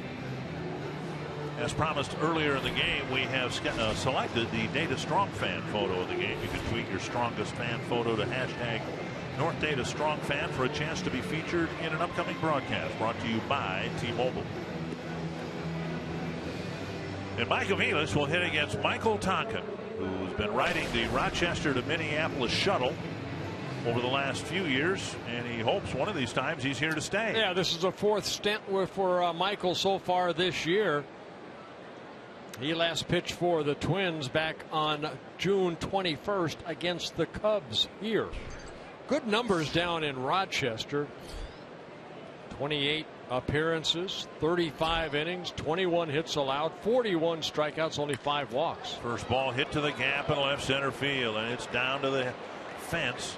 And Rosario will spin and fire and hold Aviles to a double. And scoring is Chisenhall, and the Indians now lead at 5-1. Aviles picking up his 2nd RBI of the ball game on his 3rd hit. So again, the bottom of the lineup has been murdering the Twins. Fastball right there that came right back into the swing of Aviles, and he hits this ball in the left center. Chisenhall scores from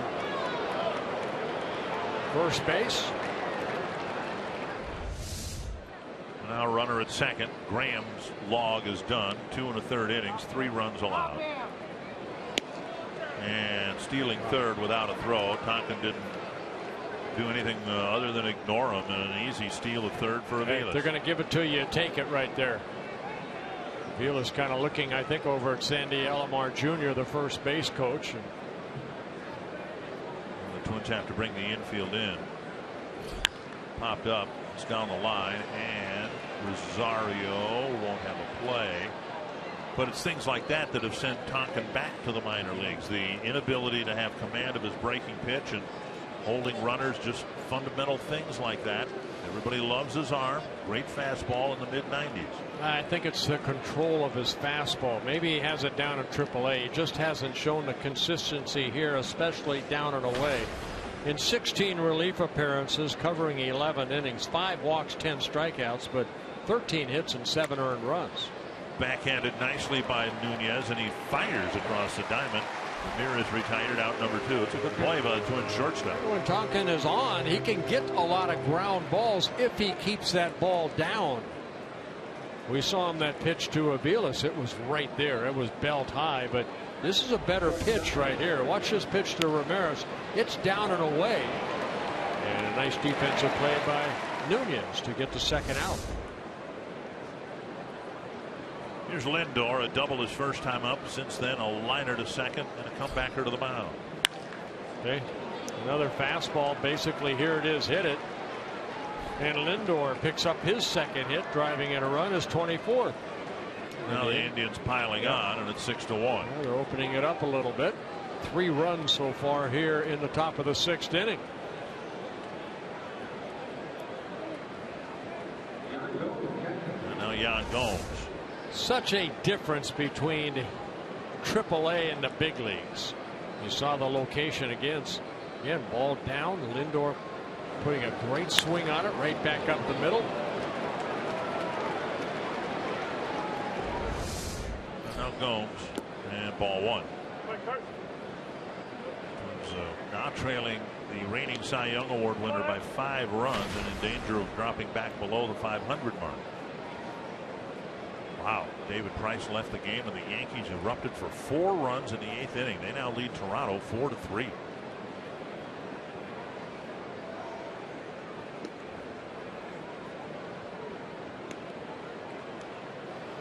One and 0.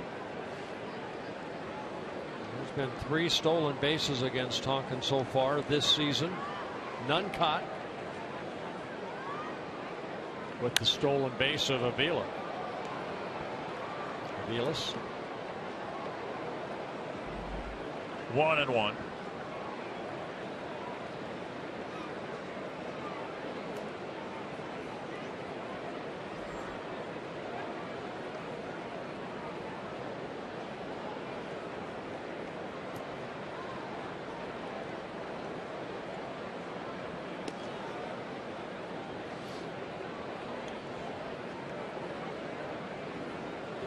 Getting a couple of runs in the second, another run in the fourth. Twins scored in their half of the fourth on a Mauer home run, but it's been typical Corey Kluber. He's walked 1, given up 1 hit, the Mauer home run. And the Indians have a dozen hits. Runner goes, and there's no chance to throw him out. Suzuki didn't handle the pitch cleanly, but it's another stolen base for the Indians. Yeah, Lindor stealing his 3rd base in 3 attempts. He ran on a good pitch, a breaking ball right here that kind of short hop Kurt Suzuki. Kurt, like you said, had no chance. So Lindor gets into scoring position. It's the 3rd stolen base for the Indians in the ballgame. Chopped to short. And Nunez over to Mauer. That ends the inning. But it's a good one for Cleveland. They had 3 more runs on 4 more hits.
See where Toyota takes you.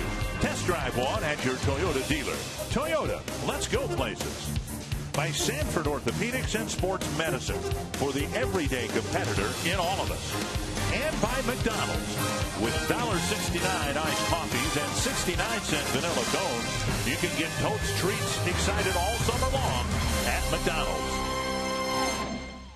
Well, the task just got tougher. The Indians with 3 runs in their half of the 6th inning. Kurt Suzuki will lead off the bottom of the inning. Corey Kluber has given up a Joe Mauer home run. He issued a walk to Sano. He's on that complete game right around 100 pitch pace again. Yeah, you know, 2 of his last 3 starts have been complete games. One against Oakland and then last Sunday against the Twins. Suzuki takes a strike and it's 0-2. You just don't see much over the middle of the plate. Even Mauer's home run was kind of up and in, and not a pitch that we see Joe hit typically. And Suzuki strikes out 1 down. And you see that pitch right there. You saw so many of those last Sunday for Kluber against the Twins when he struck out 10. Nasty breaking ball, great location, down and away. Picks up his 2nd strikeout. Nunez will bat, hit a fly ball to right his first time up. He came into the ball game 3rd in the American League with 186 strikeouts. Chris Sale, number 1 in the American League. And then Chris Archer with the Rays. Driven on the right field line. Ball had some carry to it, but foul. Nunez with a fly to right his first time up.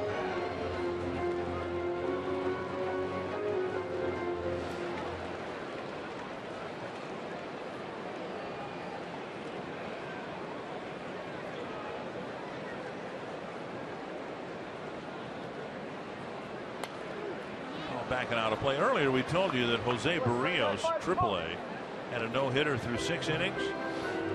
He didn't retire a batter in the 7th and was taken out with 6 runs against him. So he had 6 great innings, and then it all kind of fell apart for him in the 7th.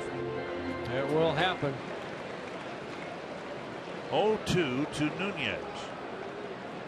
Kluber's thrown 5 pitches this inning, 5 strikes, and now a ball.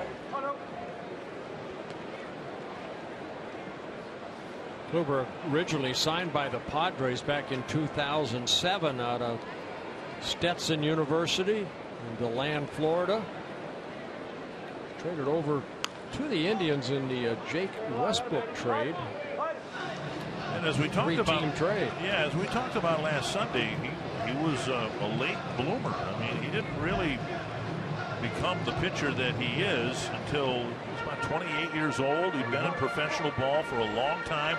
Showed no signs earlier as a professional that he'd be able to be what he has become.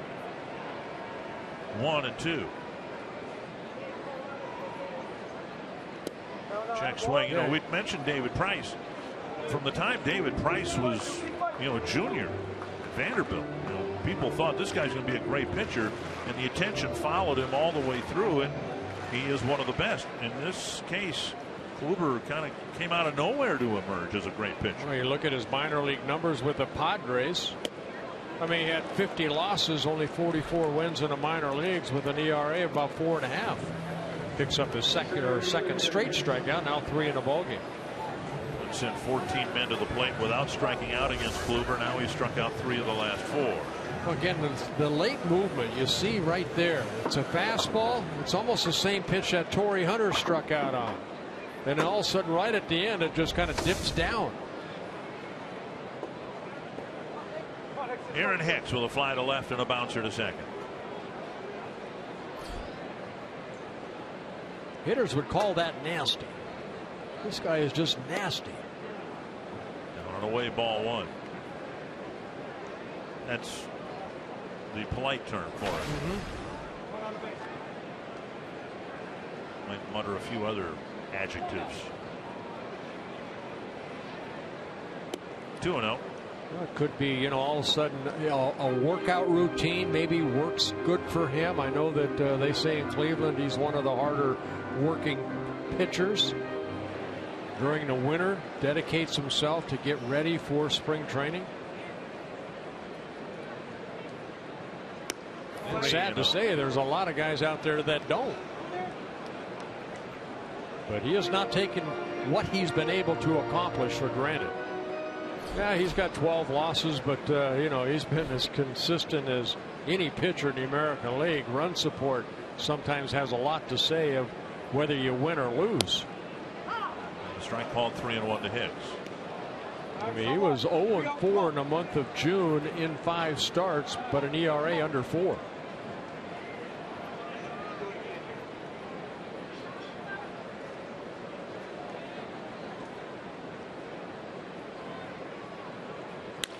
On the ground, roll to Ramirez, and another 1-2-3 inning for Kluber.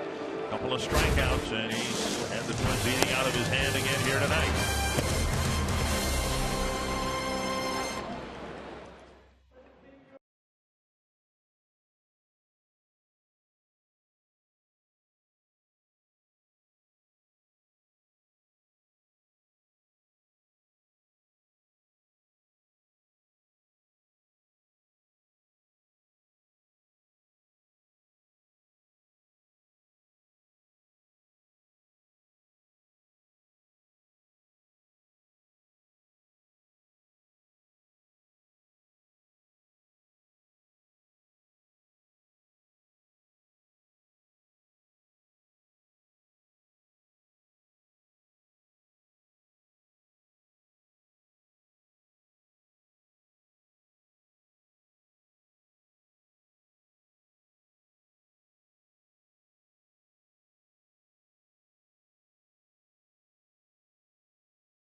Batting order. Yeah, they really have. The Indians have 11 hits, and 9 of them coming in the bottom of the order.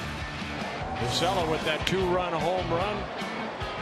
Big 3-run 6th inning, highlighted by an RBI single by Chisenhall, and then Mike Aviles with 3 hits in a ball game.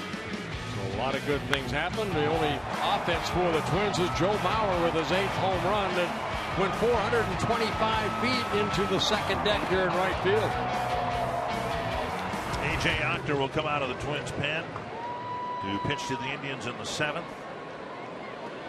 Santana, Johnson, and Almonte wait for him. Yeah, Octor making his 4th relief appearance since being called up from AAA Rochester. He last worked on Wednesday against the Rangers, 2 shutout innings in the Twins' 11-1 win. Outside, ball 1. Santana 0 for 3. Johnson, the 5th place hitter, 0 for 3. 3rd place hitter Gomes 0 for 4. And you get an opponent to have an 0 for 10 night with their 3, 4, and 5 batters, typically like your chances, and yet the Twins are down by 5 runs because they haven't been able to get the bottom third of the lineup up. Yeah, I said 11 hits. The bottom of the lineup have 10 of the 12 hits. 1-1.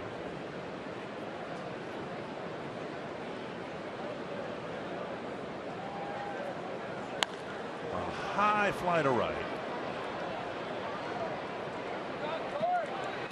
And Hunter with the catch, 1 away. And that'll bring up Johnson. Well, Octor getting called up. Actually, his first 2 appearances were in Cleveland, and they were not good appearances. The total in those 2 appearances, an inning and a third, he gave him 6 runs.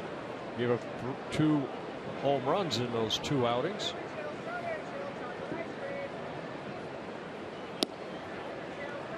Outside of ball. The Royals are leading the Angels 3-1 in the bottom of the 6th inning. Angels feel good. They'll get to that bullpen again.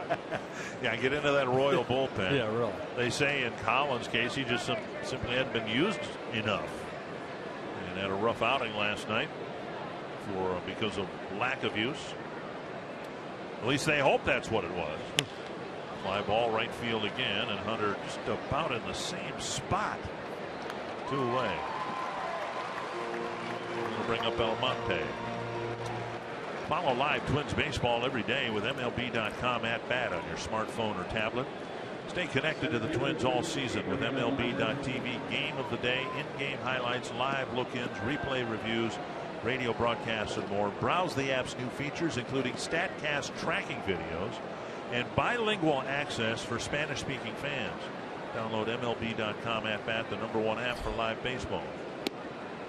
Would you say that you are bilingual? Can you speak enough Dutch to get by? No. Okay. No, I cannot. Are you, by any chance? I took 2 years of I took 2 years of high school German. 1 year of Latin. That's come in handy. And then 1 semester of college German. And the only thing I can say in German is I can't find my overshoes. Oh, that comes in handy too. I went to Germany and I packed overshoes, but I knew where they were all the time. So I had no use for the German that I have retained. I wish I was. You know, I believe, you know, when I coached the WBC, a lot of the kids from Curacao, they know 3 or 4 different languages. Right. They speak English actually better than I do. Well, it's not a surprise. No, and I know you didn't. You didn't have to laugh. I thought about it. I just thought it would be better coming from you than from me. 2-2. I'll laugh with you. Can't laugh at yourself. Who else can laugh at you? 2-2 to Almonte. And that's a pop fly. Nunez, the only infielder on that side. Good play, and to cover a lot of ground. And he made the catch, and Ockner has a 1-2-3-7. Mauer has a home run tonight, and the only Twins hit. He'll bat in the 7th.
A deep drive to right field. There goes the no-hitter. There goes the shutout. Halfway up the second deck in right. Medica sounds of the game, and the Twins hope to make a little more noise here in the last 3 innings. The problem, of course, is the guy on the mound. Eddie Rosario will lead off the 7th against Corey Kluber. Yeah, Kluber only 68 pitches in 6 innings. And Rosario takes a strike. You see strikes, the strike percentage, 68%, 46 strikes and 68 pitches. But you don't see them right down the middle. I mean, the guy has incredible command to the frame, the periphery of the strike zone. On the ground, 2 hops, scooped up by Ramirez, 1 down.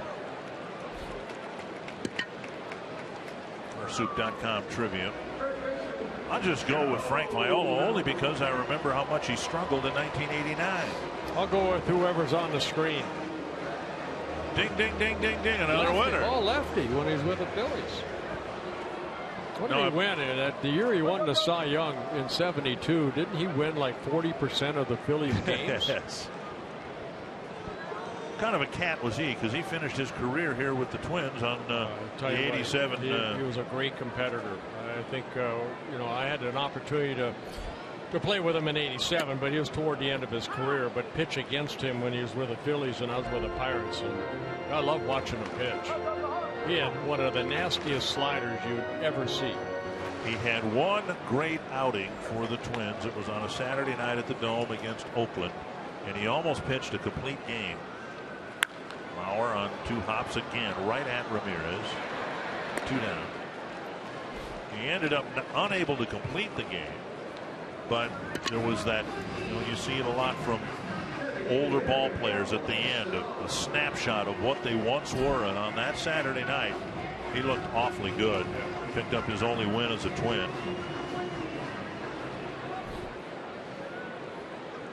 I believe he's second all-time on the win list as a left-hander behind Warren Spahn.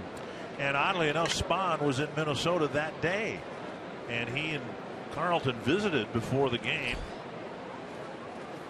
about, among other things, and this was from Carlton himself because I asked him about it, and he said, yeah, we were talking about pitching later in your career and the importance of the changeup and how Spahn gripped his, and how Carlton was trying to grip his at the time. So yeah, the 2 greatest left-handed pitchers in terms of volume of wins, and they were both at the Metrodome that night. We had Warren Spahn on our telecast that night. Right. 2-0 to Sano.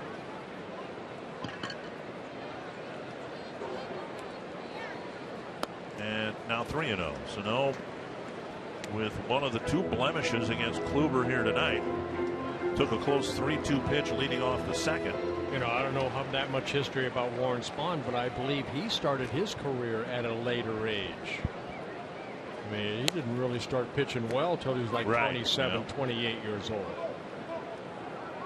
3-1 to Sano. Drew a 2nd inning walk, trying to draw another one or maybe do more damage here in the 7th.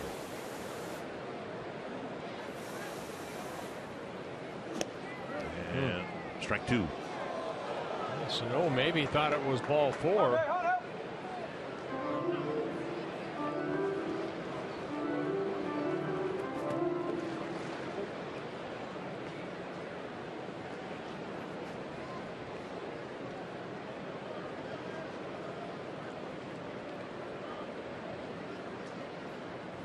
Struck him out with a fastball, challenged him up and in.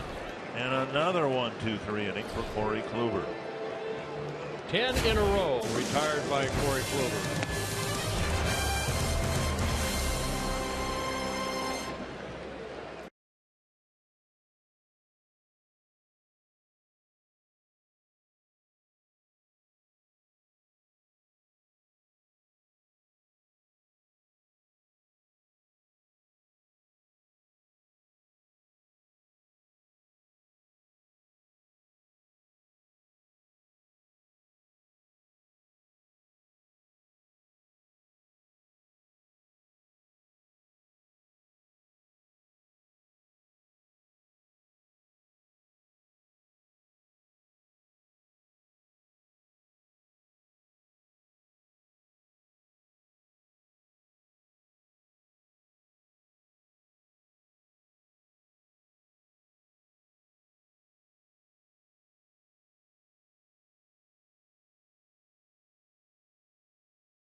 2002 when the Twins had an offensive outburst at the Metrodome against the Indians. They piled up a team record 25 hits in a 23-2 win over Cleveland. Jock Jones led the way with 4 hits and 5 RBI. Now back to Target Field. I hear your voice there. Yeah, thank you, Jamie. You have to understand the context. The year before, the Indians caught and passed the Twins in the division race, won the title in 2001, and in 2002 the Twins put the hammer down and started winning the first of 3 straight division titles. Doctor pitching to Urshela, and the pitch popped up right side of the infield. Mauer underneath it. And that was the first year for Ron Gardenhire, manager. 1 down. And that'll bring up Chisenhall.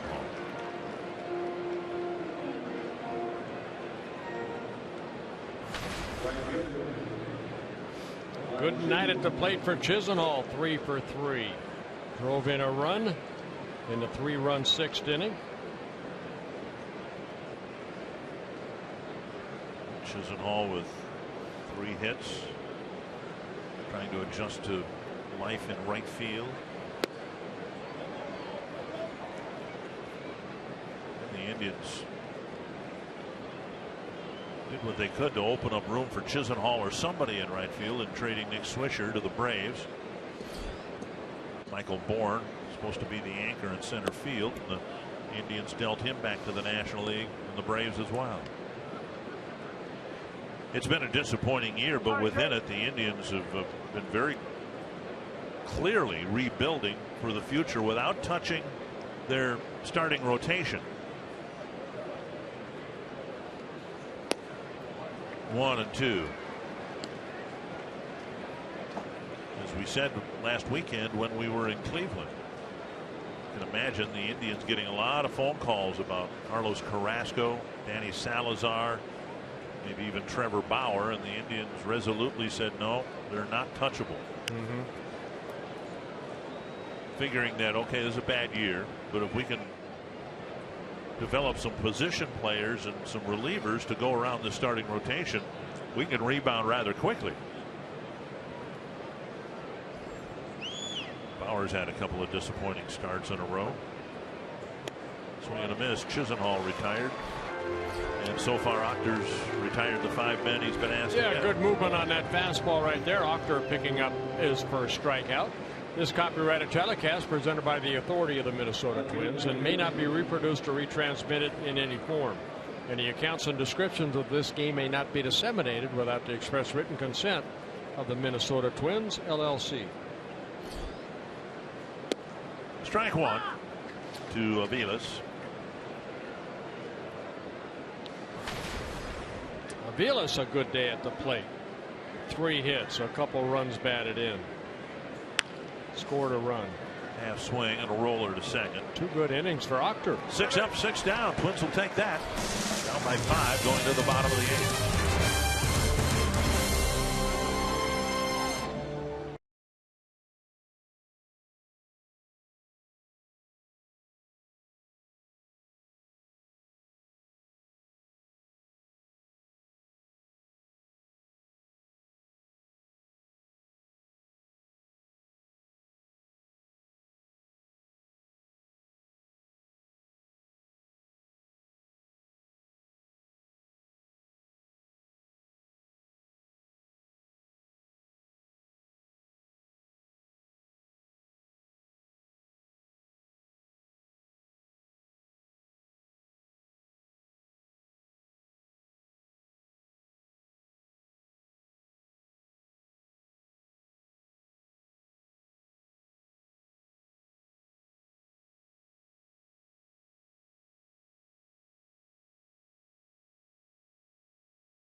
Bottom of the 8th. Stay with us directly after the game for Twins Live, presented by CenturyLink. We'll break down, with Jack Morris's help, another dominating performance by Corey Kluber. Last year's Cy Young winner once again in terrific form. We'll also show you at the bottom of the Indians' order did all the damage tonight. We'll take you inside the clubhouse and hear from Paul Molitor. How does this game tonight affect his bullpen the rest of the weekend? Guys, Twins need to find a way to come back with a couple of wins and get this series win. And it's going to be a tall order with the starters they've got lined up as far as innings used by the bullpen here tonight. We'll hear from the manager and so much more on the preview of those games later tonight. All right, thank you very much, Kevin. Kluber out there getting ahead of hitters in the 8th inning, as he did in innings 1 through 7. Yeah, I mean, what Kevin's talking about, tomorrow Tyler Duffy will be making his second major league start, and it didn't fare very well in that first one, and you just don't know how many innings he's going to go. And then, of course, Malone just coming off the disabled list. So, yeah, there's going to be a lot of added pressure onto already a bullpen that's pitched a lot of innings.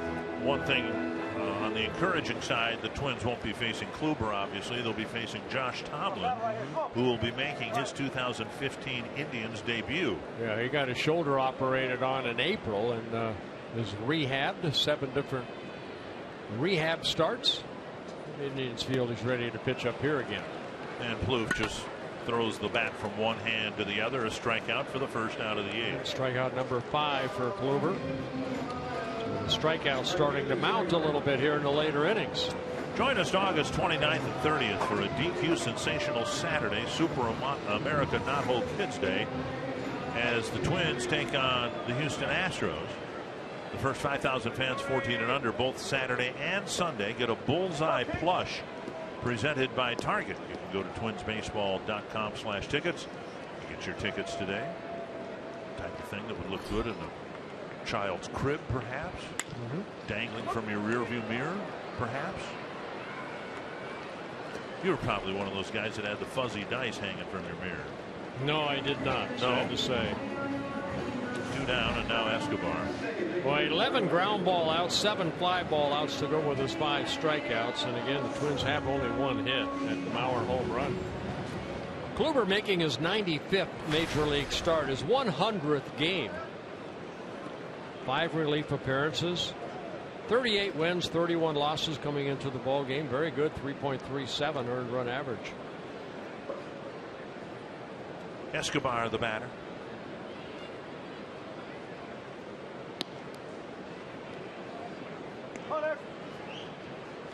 Escobar has hit a couple back to Kluber. Kluber's been able to retire him in on a throw out the first.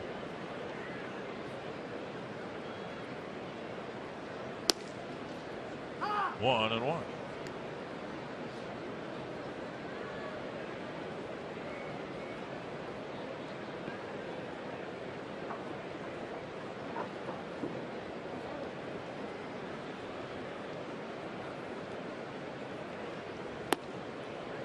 One and two. I got a battle. Put him in play right here. That was a bigger breaking ball right there underneath that swing of Escobar. This is where I've seen Escobar strike out before on that breaking ball down. He'll chase it down and in. We're going away. Got a piece of Gomes, a foul ball.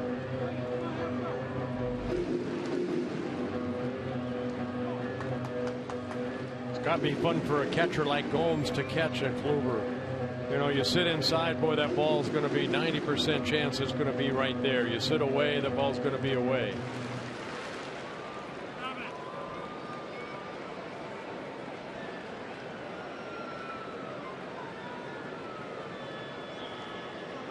One and two. Seems like Twins hitters, when they've gotten deep at all into a count with Kluber, it's been 1 and 2. It's rarely been 2 and 1. Couple shakeoffs. And those shakeoffs coming from the catcher.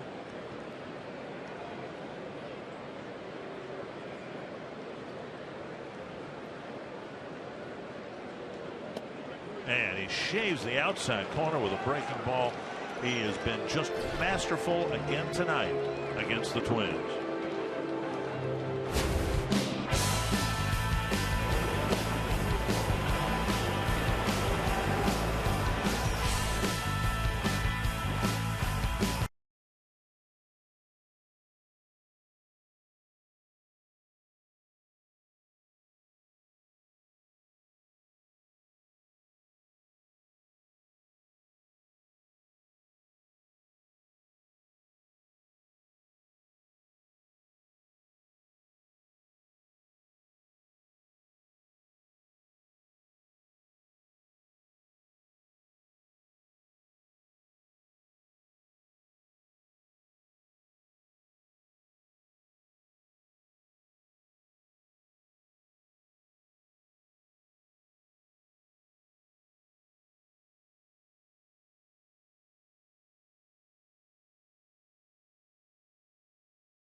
25 has he been good in back-to-back starts against the Twins. The Twins won't have to face him tomorrow as we look at CenturyLink's What's Next. Josh Tomlin going for the Indians, and Tyler Duffy hoping that the Butterflies and not pitching against the Toronto Blue Jay lineup will allow him to have a better outing tomorrow. Well, one thing he did is after he got sent down after that outing in Toronto, he went down back to Rochester and threw a game where he threw 6 shutout innings. So he did not let that affect him. Hopefully he'll be on here tomorrow night. Brian Dunsing coming into the ballgame. He worked in yesterday's ballgame a shutout inning, making his 42nd relief appearance. 3-0 out of the bullpen for Dunsing. Been pitching better as of late. Face the top of the Cleveland order, meeting Ramirez, Lindor, and Gomes. First pitch tapped toward the hole. Nunez jumps, fires. Great play by Eduardo Nunez in the hole. You come to the ballpark, yeah, the Twins are losing, but you keep playing good defense, and you're not going to see a nicer play right there by Nunez than the one he just made. Trevor Plouffe just out of his reach, and we said that a couple times here tonight. But Nunez backing up, jumps, leaps, and then shows off that great arm, and Mauer gets it on that first hop. One point in his career, Nunez was considered to be the heir at short for Derek Jeter. We saw Jeter make that play a couple hundred times, and now Nunez makes it for the first out of the night. And a strike. I mean, look at this right here. Now he gets the ball, nice hop to him, but then steps off that left foot, leaps, and then a nice one hopper to Joe. To the right field corner and back into the seats.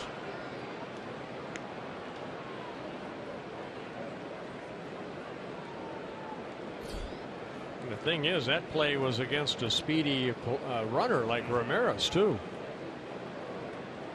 2 strikes to Lindor.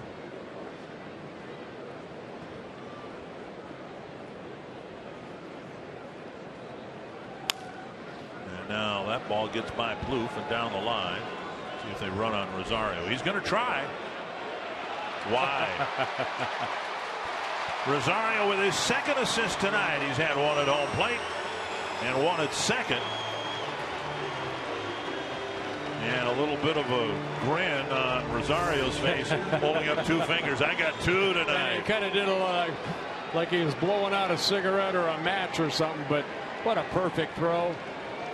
10 outfield assists now for Rosario.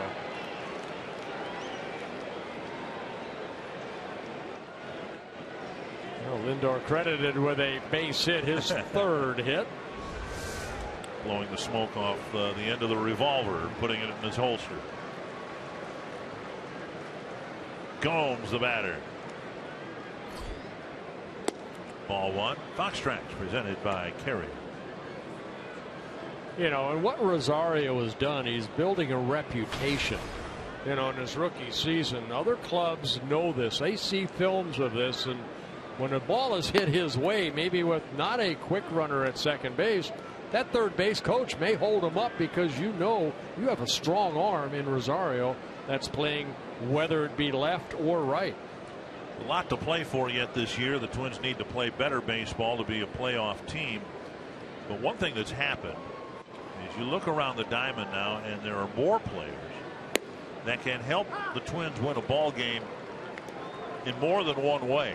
And we spoke complimentary about Brian Dozier last year. He was one of those guys. He could beat you with his glove. Very good fielding second baseman. Could beat you with his power. But now Rosario in left. And I think we're starting to believe that about Hicks in center field. For sure. He had a misplay out there today. Ball hit down the right field line, and Hunter won't get it. And of course, the one position where you really need somebody who can do that is shortstop. And the Twins are going to have to find somebody as they move forward to be that guy, somebody who can win a game defensively as well as offensively. Yeah, they tried to give it to Danny Santana, but just did not work out.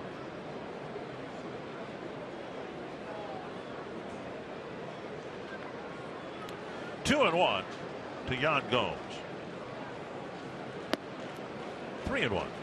Yeah, they tried to give it to Danny Santana, kind of took it away from Escobar, and last year Escobar had an outstanding year when he was up out in center field. And we would expect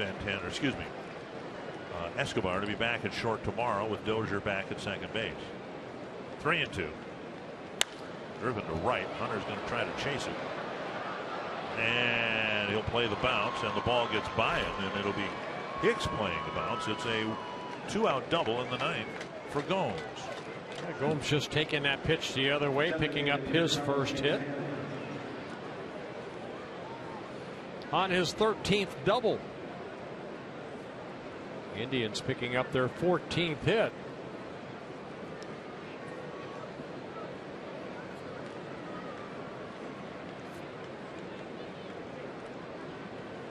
And now Santana 0 for 4 on the night.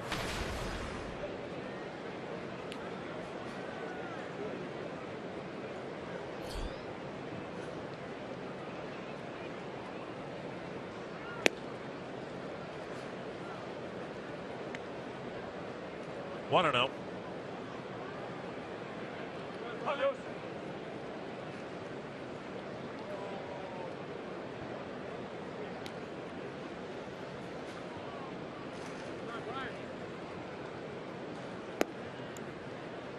And now 2-0.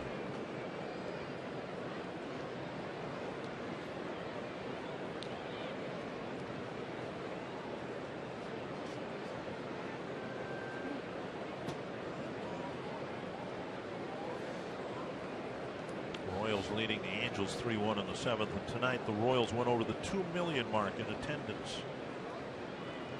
Good for Kansas City. Well, that's been one of the things that's been nice to see, and we've seen, you know, a little bit of a spike here even in Minnesota, but in Toronto the attendance has spiked. In Kansas City, of course, we went to the World Series, almost won the World Series last year. You'd expect that, but some franchises that have not done well for a long time have done better on the field, and surprise, surprise, the fans come back in droves if they've got a winning product, right? Yep. 2-1. Saw it happen in Pittsburgh the last couple of years. Another franchise that had really fallen on hard times, but then they started winning, and now, you know, their ballpark is packed on a nightly basis. Tickets are hard to get. Yankees beat the Blue Jays, by the way, 4-3 in the opening game of that series. So the Yankees are back in front. In the East, a towering pop-up to short left field. Rosario staring up into the black sky, making the catch. That ends the ninth inning. They haven't done much offensively, but Eddie Rosario's had 2 tremendous throws from the same spot on the field to pick up assists.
6-1 Indians. Corey Kluber in control, trying to make it 2 straight complete game victories over the Twins. Well, wow, how he has gotten here now, 88 pitches, I believe. And look at that, 87 pitches, 61 strikes, only 26 balls, and he has not had a big inning as far as a lot of pitches thrown. Only 16 was the highest in the 4th inning. He's retired 13 straight. There it is. 16 in the 4th. That's been it. He's got a 9, an 8, a 9. 1-1 to Suzuki. Nunez and Hicks will follow. Well, the Twins faced him in Cleveland. Mauer got the hit in the 7th, and then they had to wait until the 9th inning, put together a couple of doubles to score a run against him in the 9th. Here they scored in the 4th, and they haven't had a base runner since. Popped up right field. Chisenhall trots under it. 1 down. Now 14 straight Twins retired by Corey Kluber. Here tonight, he did not pick up a strikeout. He came in 3rd in the American League in strikeouts. Didn't pick up a strikeout till 1 out in the 5th inning. So just pounded the strike zone again, and that's another reason he's been successful. Cy Young Award winner last year. Even though he has not had the win-loss record, he has kept the club and the Indians in almost every game he's started. Eduardo Nunez will bat.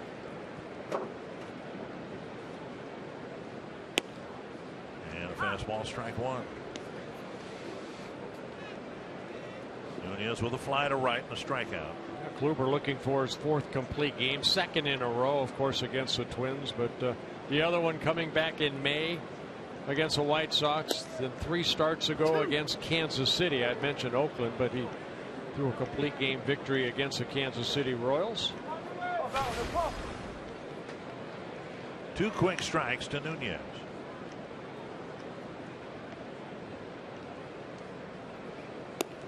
Just off the plate.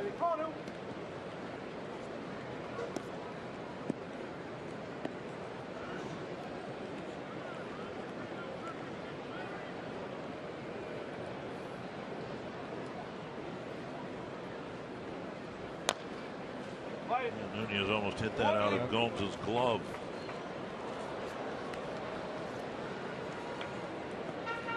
Well, if you can get a hitter here, 94 pitches late in the ball game to have that type of swing, a defensive swing, they must have said you're pitching a pretty good ball game.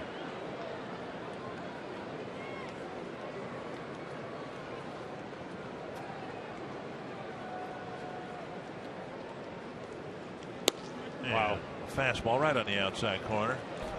And Nunez is a strikeout victim. Again, throughout the night, how many times have we seen him work inside? Maybe that high fastball to Snow that struck him out, last inning or a couple innings ago, but he has painted the outside part of the plate with a good fastball, got a little tail on it right there, and then the hard breaking ball. Now the good thing, I guess, how's this for a silver lining?